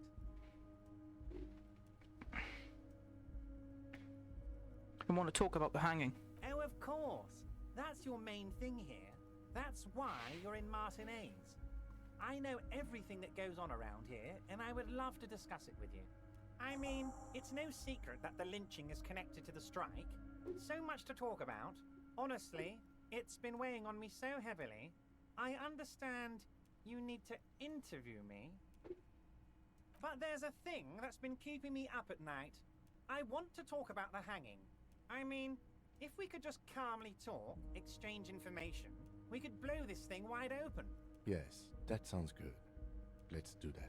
The lieutenant says with a slow nod. But I can't think straight with this thing weighing on me. You're police officers, aren't you? I have a crazy idea. You guys are basically door-opening machines. Incredibly talented at opening doors. Suddenly he slaps himself on the forehead. I've opened a few doors in my life. You've heard wrong, Everett, but not. Kim, is that true? Are we door-opening machines? I'm not sure I understand. He looks If at the you're union asking boss. us to break down someone's door, it's not going to happen. Come now. I just need you to go open a little door for me and leave it unlocked. A simple thing. Absolutely nothing shady about it. The stars aligned into a cosmic frown here. He has your fate decided. Bide your time, however, and let the stars continue their course, and that frown shall turn into a smile. Only if you play along. I can't accept this thing. I bet you don't even know anything about it. Why don't you open it yourself? Harry, I'm a very busy man, and more importantly, I don't have that extraordinary physique you do. You look like you could run around all day. He fits his slams You together. want to send someone a message that the police are working for you. I repeat, I'm a very, very busy man, Mr. Kitsuragi, and therefore I must occasionally enlist outside help. So what will it be, Harry? Whose door is it? Oh, no one's. It's just a weasel. A weasel lives there. Nothing for you to worry about. What do you mean by a A whistle? loud blabbering weasel. When weasels feel no one is watching, they start acting foolishly. He removes his glasses and rubs his nose. Just go there, unlock the door, and leave it open. It's been such a burden on me, Harry. I just want this to be over so I can discuss business with you. I bet you don't even know anything about the hanging. Harry, my dear friend, I am what people call a local bigwig. I know everything that goes on in Martinez. I can't accept this. Of course, Harry, I understand. But if that's the case, I don't think we'll ever find your gun. Even worse, we won't be able to speak like equals about the murder. Perhaps this was just bad timing for you. Know that you can always come back to me. I really hope you do. He winks at for you. your sake, my sake, and for your gun's sake too. Yes, we both understand what you meant. This may be the only way, he thinks. I won't hold it against you. In fact, we probably should reconsider later. Can you help me get the dead body down from the tree? You might have noticed there's one hanging on a tree behind the hostel cafeteria. Oh my. Don't take this question personally, but why would I get involved in this matter? He smiles pleasantly. Mr. Clare, the man was hanged with a cargo belt. A steel-reinforced cargo belt. It's safe to assume the Union had something to do with the murder. Besides, getting the body down would benefit all of us. It's a stain on the neighborhood. Says nothing. I can certainly see how having him up there might start affecting some real estate values. He licks his fat lips and But smiles. of course, all joking aside, I am going to help you. He picks up the handset of the radio phone to his right and clicks a button. Jean-Luc, my boy, I'm sending 2 police officers down. They have a dead body in a tree problem they need help with. Namely, they need it to be taken down. And, Jean, please take it easy with the race signs. He's had enough of that. He hangs up and turns back to you. You can find Jean-Luc down at the gates, but you already knew that. Anyway, he's going to help you. I'm reconsidering opening that door. You call me Mr. Dubois. Let's talk about Mike Loscott. Okay. Wait. I'm going to You leave need now. this to get in and out through the gate. Great. We don't want to get stuck in here. You're one of us now. A real red and white Union man. Take care. Fuck off, fat bastard. You're evil. I sense you're evil.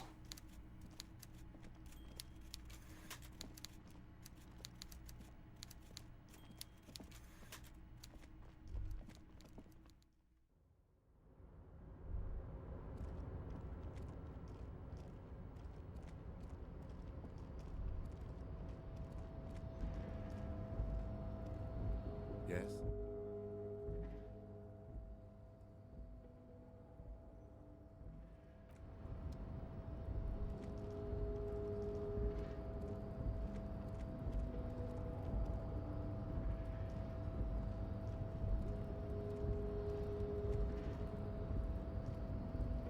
A rusting control marsh.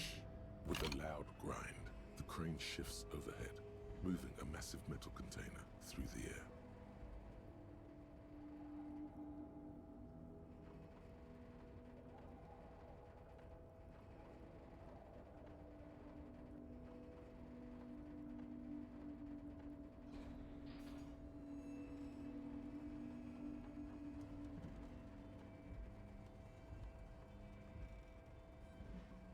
And with a surprisingly quiet thunk, the crane places the container down. The harbor sleeps as the strike rages in the distance. The crane can rest again, now that its purpose has been fulfilled. What's purpose? What do you mean? Moving this container, of course. For this purpose it was built. For this purpose it has acted. I can't see how that was worth the ruckus, except for seeing the crane in action, which I admit was satisfying. The crane does not return to its original position.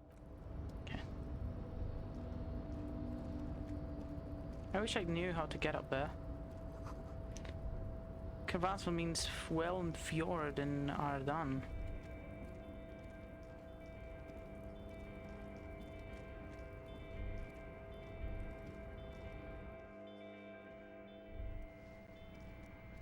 Oh, I didn't check the bathroom. There was stuff in the bathroom. Oh, I did. Never mind. I'm dumb.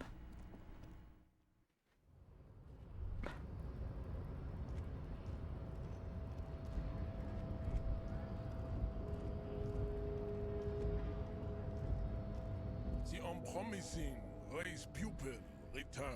Tell me you'll help us get the body. So it was. My unpromising race pupil entered the harbor and used my superior to give me orders.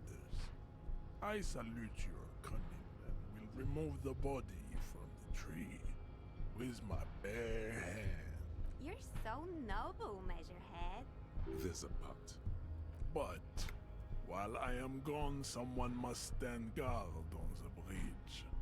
That someone needs to be you. That would mean you're openly showing the people that you're taking the Union's side.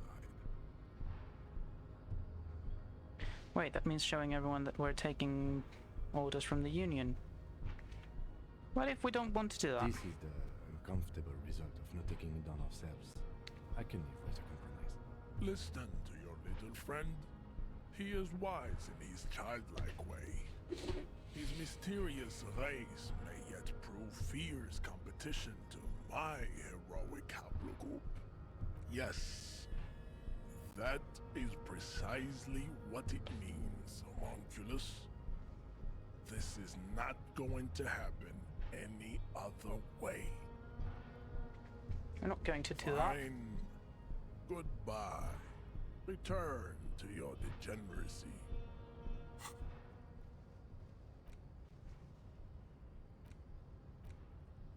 Huh. Oh, it's done. Babe, see that they stay here the whole time.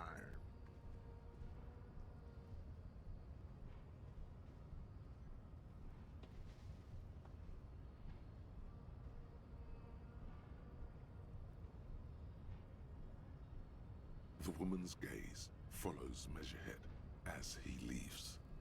So, you guys are like cops or something? Apparently so. We're just trying to keep things from going to shit. Have you ever thought that maybe things should go to shit? I'm Katya, by the way. The woman draws at her. You hear that? That sound. He's breaking something. Yeah, Jean-Luc must be really tearing it up over there. I wish I could see it. I also wish I could see Look it. at you! RCM rent-a-cops! Guarding that bridge like Everott's lapdogs! Is this where it's at now? The RCM is for sale! And who are you? What is your business here? Why are your clothes 4 sizes too small for you? I work with whoever I want. Yes, I am an unbelievably corrupt cop. I am corrupt every opportunity I get.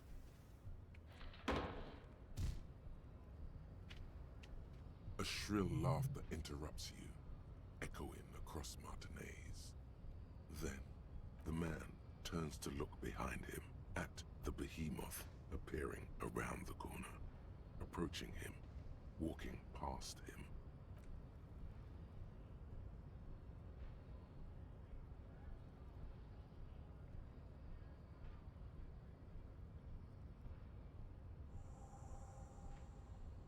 The corpse has been removed from the tree. He brushes wooden flakes off his hands. Stand down and congratulate yourself. You have sided with Ray's victory today. There has been no side choosing. We did what we had to keep order. What you had to do was to become a Union man for all to see. Lonesome, long way home. Here we go. Home awaits. Walk past Station 41 and through the market, past the Boogie Street spearhead to the other side of the lake, the frozen eye at the center of the district. Then, past the video rental store on the corner. There, at the end of a street lined with pine trees, a small house no larger than a matchbox. 11 Voyager Road. You no longer live there. Those times are gone. And so are those people. Why did you come here? Why are you still here? And where's the dealer? You have to get back to work. That's all you have now. Learning cap for perception raised to 5. Speed gives 1 psi.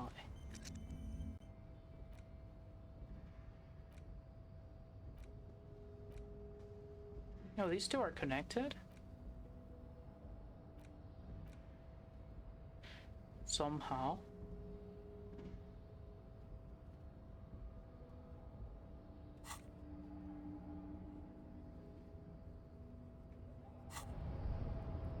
I walk there? No.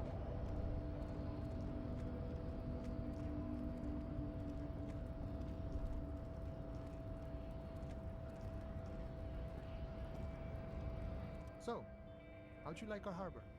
You've been in there, he means. Talked to the boss man too, probably. Complete shit. It's but a rest area on the path leading across open plains.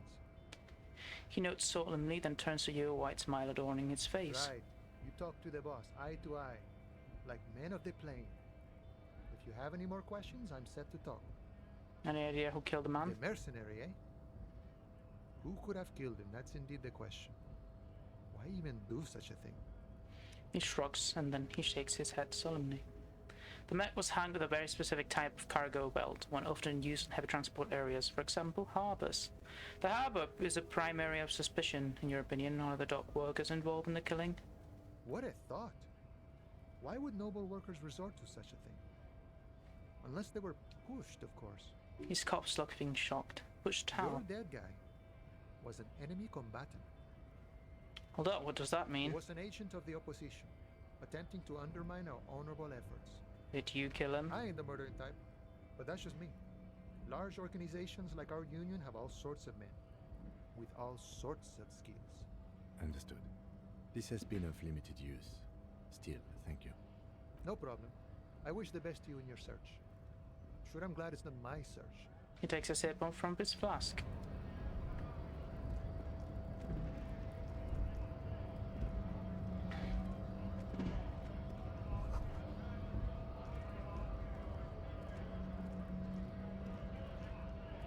I'm sorry. Right to work.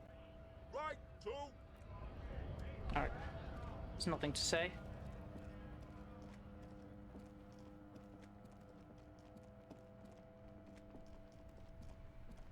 But it's getting dark and cold. And the body is down now.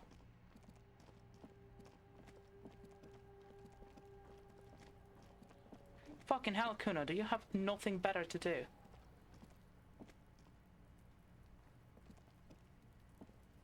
You missed a good show before. A kid came by and completely fucked the tree to pieces. He fucked the tree up! Fucked it good! It was porno! By the way, kipped is a racial slur. Stop using the Q word, it belongs in the past. Total, use the language like that. Congratulations, Kuno, you just made yourself a... Oh yeah, kid, it's not an improvable, but what do you mean, desert kipped? This is also superficial, kids. A race mystery runs deeper that Kuno will understand. Wish I could have been there to see it. Now I have some questions. Shoot that shit at Kuno, pigonaught! The body. What do you know about it? Shitload, pig. What's your question?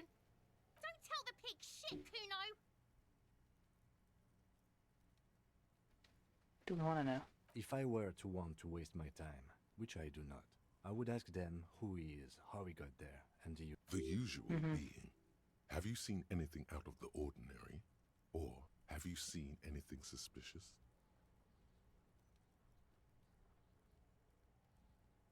Have you seen anyone suspicious around? You know how he got up there? Probably climbed. Kuno was busy down the road when that shit went down. So you didn't see it happening? You heard Kuno. Kuno wasn't even in Martinez. Kuno wasn't in Revachol. Kuno wasn't regional. He puffs himself up. I don't know. Some fucking... Looks around trying to come up with something. Okay, where did you go? Mesco... or... I don't know. Some other place. Night City. Kuno was in fucking Night City. There is no Night City anywhere. That sounds like the name of a city in some pulp science fiction. That's a fictional name. Where is Night City? Kuno gives this info out on a need-to-know basis, and you don't need to know. He draws a snot in his nose. Kuno didn't smoke the gimp, if that's what you meant. Obviously. Thanks, Kuno. That's one name you can now cross off the list. Do you know who he was? Kuno's fuck gimp. Kuno uses the fuck gimp for target practice. What's the rest of the Kuno doesn't give a shit about the armor. Yeah, come. Kuno's fuck gimp's got one big thing wrong with him. He's a fucking mutant. A mutant? Look at him. Fucking growth hormone shit. He's a giant. The armor's too big for any man. Kuno doesn't give a shit about that freak armor. Kuno threw that shit away. He drills his temples with his fingers in some strange aggressive gesture. What do you mean you threw it Kuno away? tried to get the helmet on. It was too big. He performs a kick off on the imaginary helmet. Kuno kicked that shit in the sea, rugby style. That shit means nothing to Kuno. You threw it on the sea? Yeah, that shit means nothing to Kuno. Kuno doesn't give a shit about material shit. Kuno's a fucking monk. You wanna fuck on someone about that armor? Go fuck the mustached union fuck. The jolly troubadour shit at the gate. What did you mean, troubadour? Yeah, cock in boot. You know that jolly union cow fucker? Came around talking about cows or some shit? Came around pretending like he cares about cows? Yes, you met him at the gates. The one with the boots and the jolly smile. You mean Manana? Yeah, he's the one you want to talk to. He's fucking crazy about that armor shit. Coming here pretending like he likes cows. Trying to catch a peep at Kuno's armor. Yes, this troubadour has it. You can feel it. Have you seen anyone suspicious around? Just a couple of pigs sniffing around in the dirt. That seems pretty fucking suspicious to Kuno. Yeah, you tell the faggoty, Kuno. Looks like you're a faggoty now, whatever that means. The suspicious question doesn't really work in antagonistic situations. There are contusions all over. Do you do that? Fuck are you talking about? What is this contusion shit? He grabs his head like it's suddenly hurting. He says you're stupid, Kuno. They want to make you stupid again. Talking about the marks. Oh, did Kuno make your shit sniffing harder? Obstruction of shit sniffing. This is Kuno's kingdom. Kuno fucking rules here. He lets go of his head, suddenly feeling better. You hear the lieutenant hum. More on this later. Let's talk about something else. Testing Kuno's patience. Get lost. I want to discuss the body with you again. About the crime scene you kids play often here. Right, pig. This is where Kuno plays with his little wooden choo-choo. What do you want with it? That man's clothes were in the trash container. How did they get in there? Yeah, Kuno doesn't know shit about that. That shit is beneath Kuno.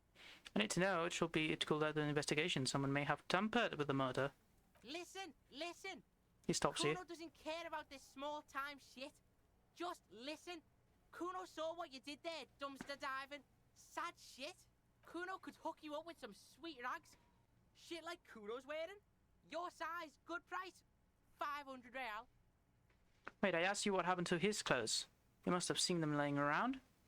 Alright, entertain me. What's so great about these pants?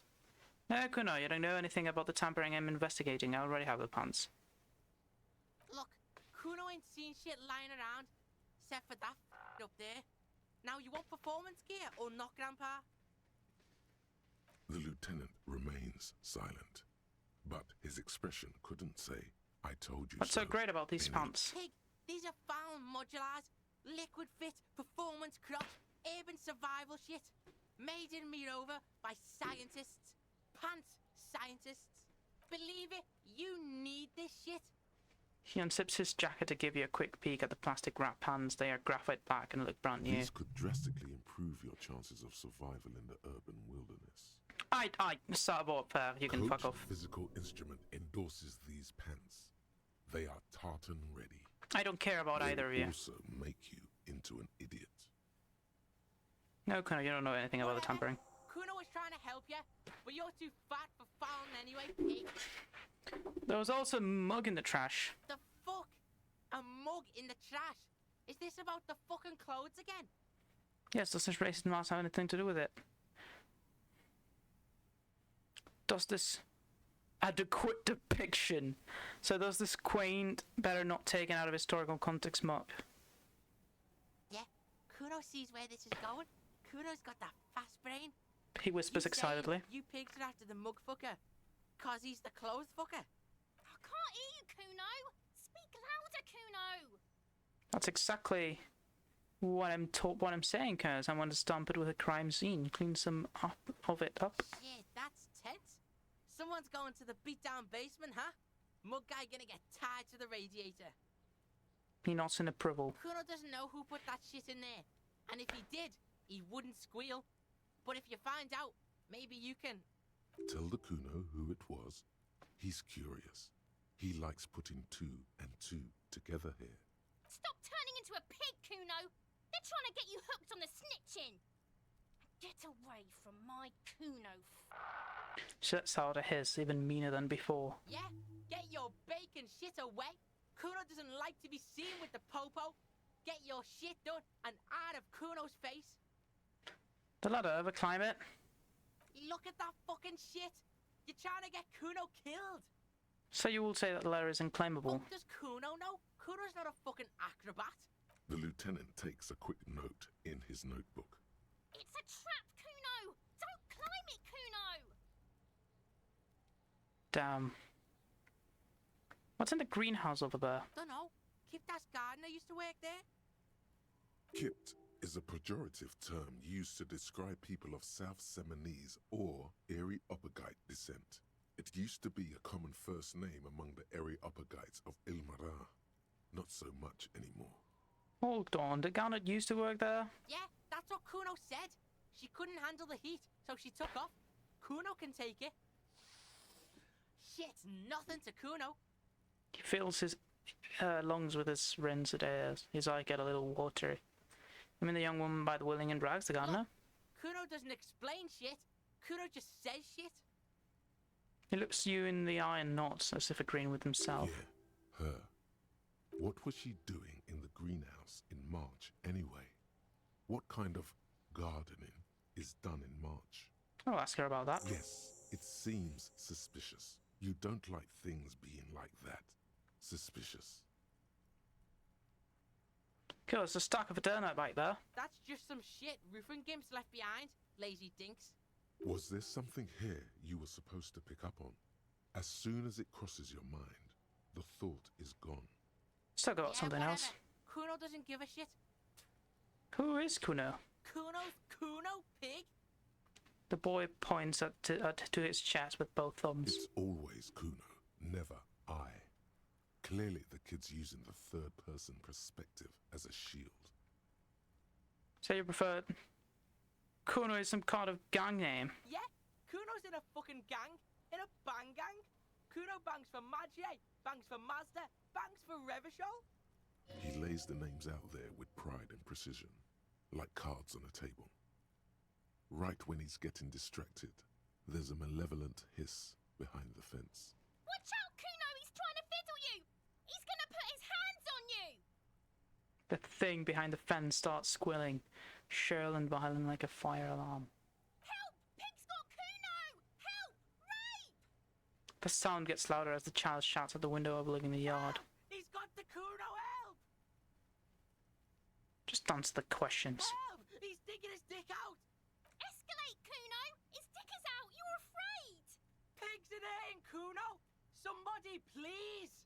It's full blast now. The wind carries the message far and wide across How did Martinez. we get here?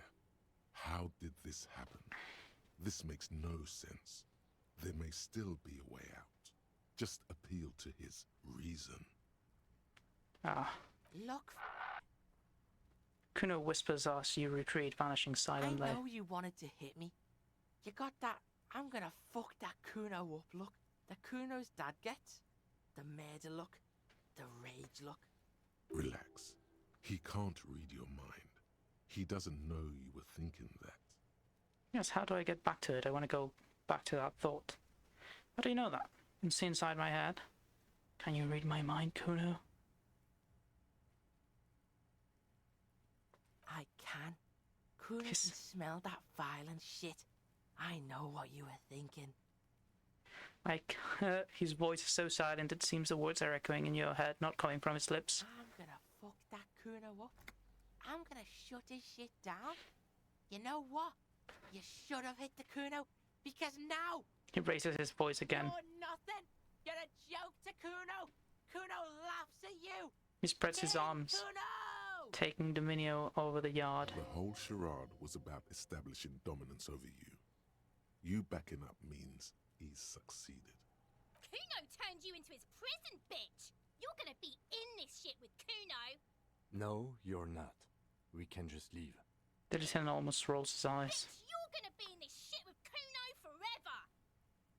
The Peepo-headed Chris doesn't let him finish. Peepo is a type of hat, by the way.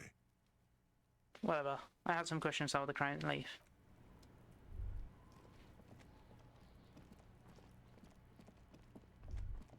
It's late, isn't it? It's also late for me. Well, it's not late for me, but it's a long time playing. Let's just ask this girl and leave. I can't believe it's snowing again. The young woman watches the falling snow and It felt sighs. like springtime just a few days ago. Tell me what exactly have you been doing in the greenhouse in March? Well, this might be the last snow we get. At least I hope so. She points to her wheelbarrow, surprised at the question. Snow has nutrients in it. Helps everything green up in the spring. At least that's what my grandma always told me. Stop looking at her. Look around. What do you see? The traffic jam? That's right. And the canal, the bookstore, the harbour gates. This is a great vantage point for keeping an eye on you. No, Tidball, keep it to myself. Glad to have been of service. Now you know the locals are keeping tabs on you. I've investigated the body. Shouldn't be long till we get down. Okay. She doesn't know. Thanks for keeping me in the know. So. She doesn't quite know what to say. I have to leave. Wait, so I can come here and log this. Ah, and I can forget this using experience. Learning cup for rhetoric goes up. Learning cup for perception. I'd rather not have this. Thought will be lost forever. I don't really want it though. I don't think, well, I can maybe do something with it later. I have the Kingdom of Conscience. It's taking some half-light from me, but I imagine it will get better soon. And we have used the level there, so we can't level anything up.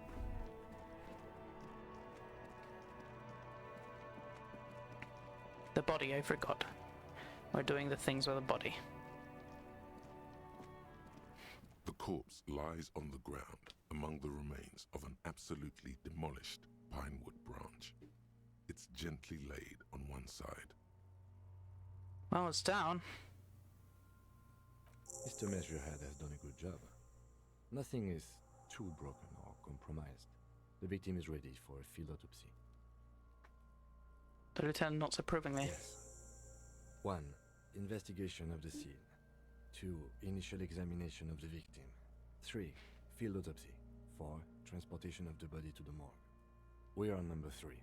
The RCM's 4-phase murder scene processing manual. The fuck are they on about? Work. Gonna cut his shit up. Don't we have someone else for this? The doctor? Got it. The lieutenant adjusts his glasses and takes a deep breath. First, what exactly is Phil? Tell me something, that man. Shoot, Looney Rooney. Oh. Come back later, Corporal.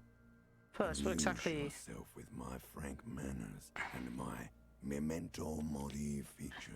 Oh yeah, this is the same thing. First, what exactly is a field No, autopsy? officer. You know what a field autopsy is. You've done 100 of them.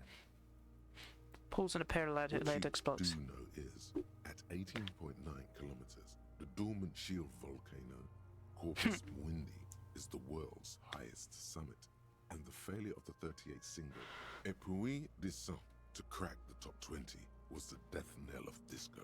But what a field autopsy is, you have no idea.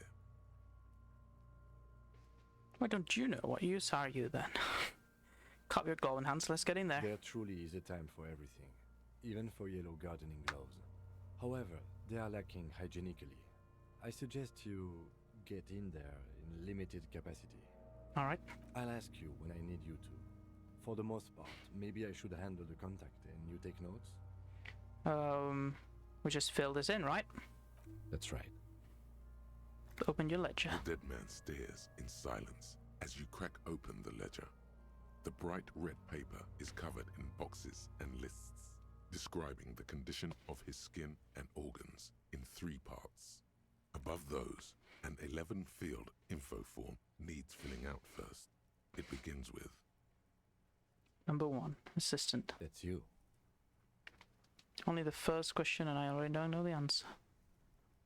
Not an energetic start to an autopsy, I agree. Pig's messed up. Kuno feels pity. Just leave it empty, officer. the corpse lies there, indifferent to your retrograde amnesia. The next box says Correct case number. KK57 dash 0803 dot 0815. Write it down. Next. Name. NA. Next. Date NA. of birth, age, date. Roughly 50. Dry 40. The damage is so extensive, it's better to err on the young side. Right about The 50. corpse looks ageless, like meat on a hook. Race. Mondial. Fair to olive-skinned, from the Isola of Mwindi. This is as vague as it gets. You might as well say whitish. The pudgy mess of curdled meat looks neither mondial nor anything other. Sex male. Fucky, fucky! The little monster exclaims energetically. Male. Pigs can have sex! Right, male. Nor does he look male, with his pregnant belly and indistinguishable face. We're still going with March 4th. 51. Okay. What else? 9. Body identified by is non-applicable. 10. Case number is the same as the coroner's case.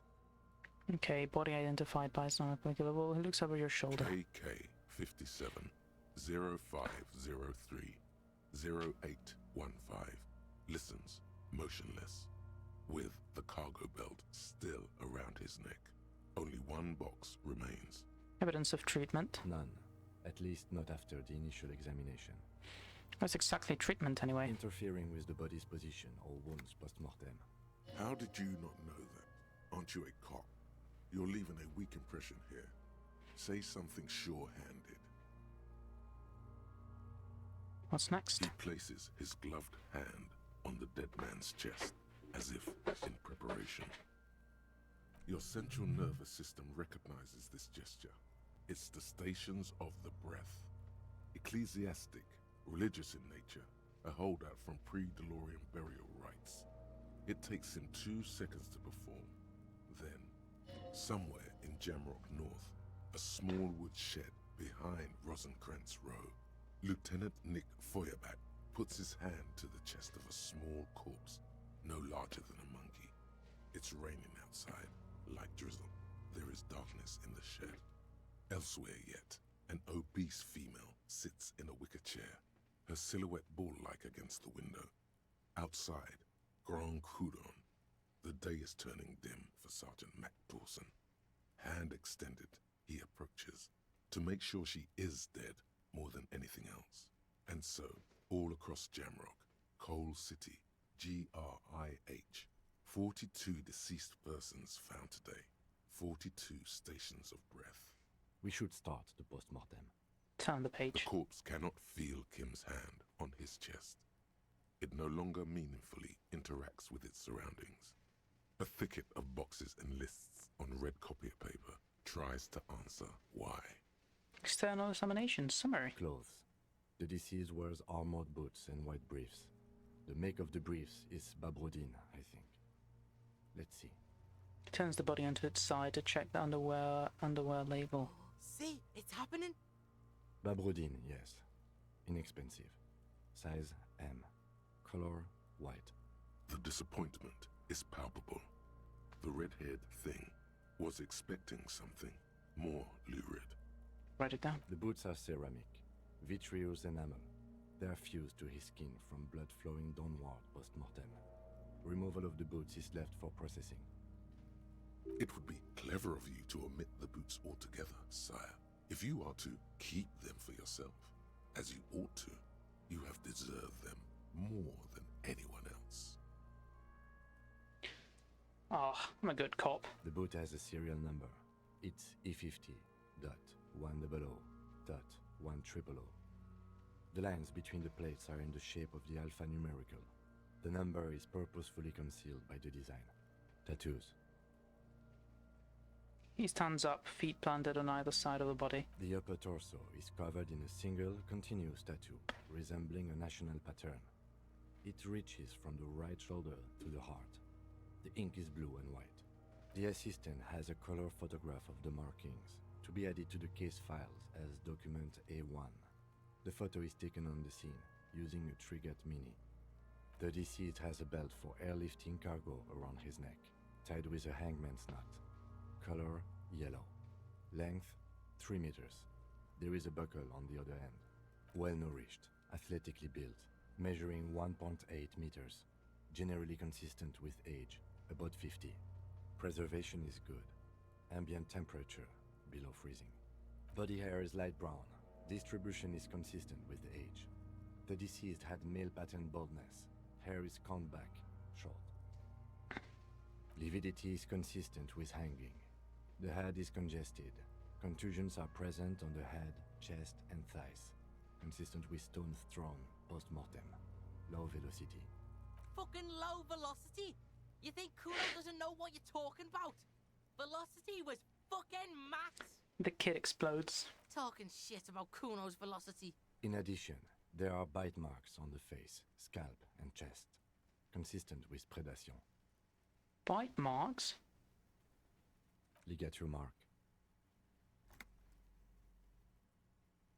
The lieutenant produces a small folding knife with the other hand pulling on the belt. He starts cutting in the polyester. The stench is horrid. After a while, it's obvious the material cannot be cut. The steel wiring.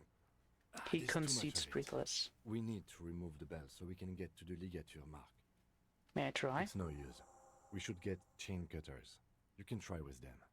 I have a pair in the toolbox of my kinema. Let's go get them. Damn corpse. We had a good rhythm going. The lieutenant gets up and brushes his pants.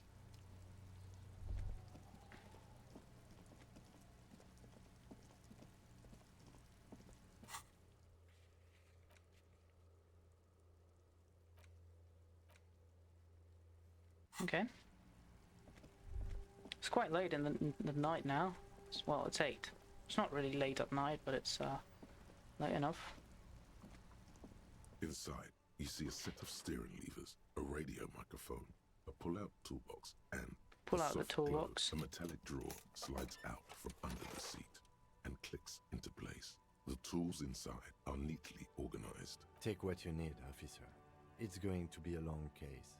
I'm not protective of my tools, like some men are. He's clearly a little protective of his tools. But what can you do? Work is work. The chain cutters The handles are long and the straight. well, Snap, snap, go the cutters. In your the pull-out toolbox slides back into its nest. Preheater gauge casts a warm glow on the steering levers and the radio on its hook. yeah, I just need the one thing.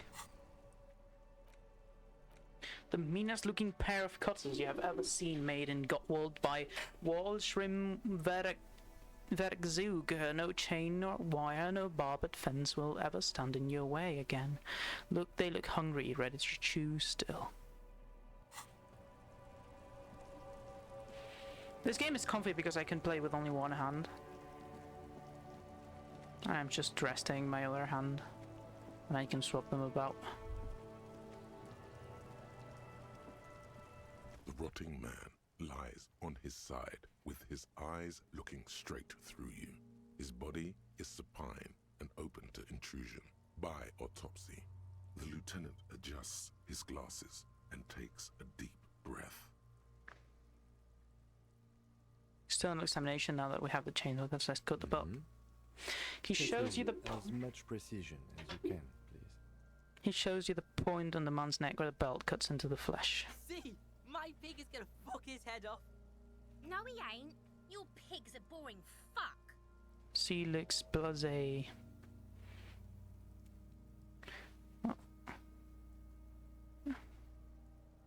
The belt is equally tight around the whole circumference of his neck, swelling over the edges like white bread. Oh, I'm gonna. rising from the east. Oh, I'm gonna fuck off. You jam the cutters right under the knot. That seems like a smart idea. Yeah, somewhere there. Already, they're buried deep in the man's flesh. Then you rotate them to get a better hold.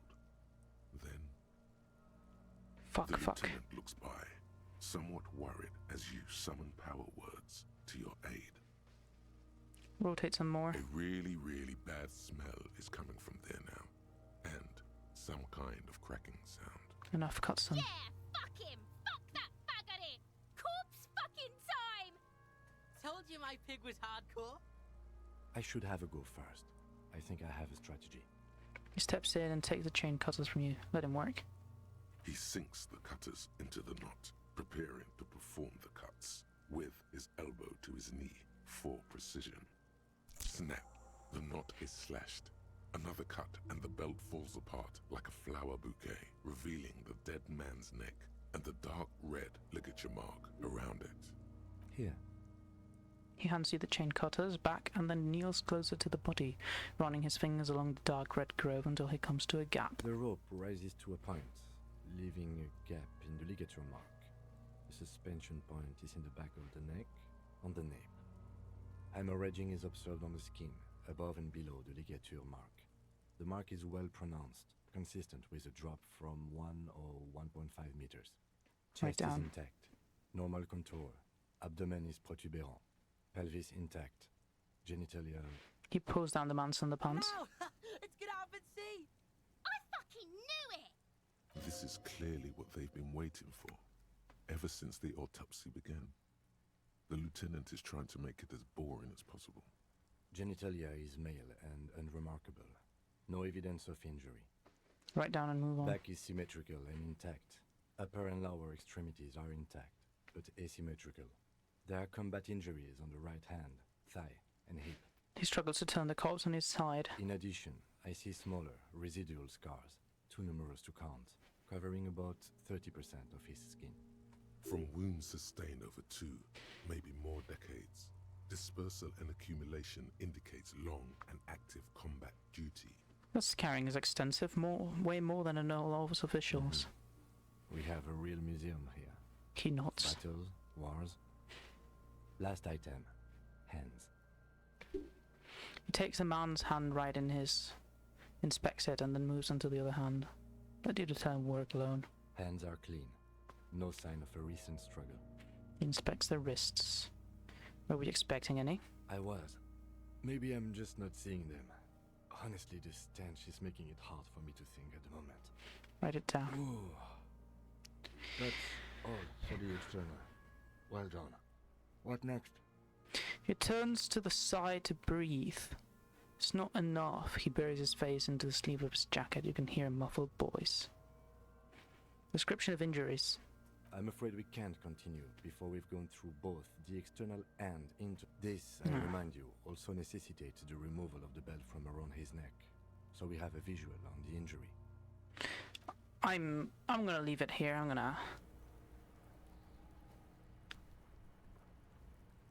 gonna make you angry because I am feeling very tired and I'm not doing well.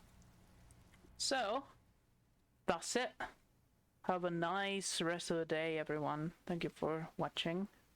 If you're watching on YouTube, please consider subscribing. It will be nice if you finished, or at least giving a comment and saying, "You fucking Kuno thinks you fucking suck." Foot. And yeah, I'm a bit tired now. I'm so sorry for edging you. Ooh.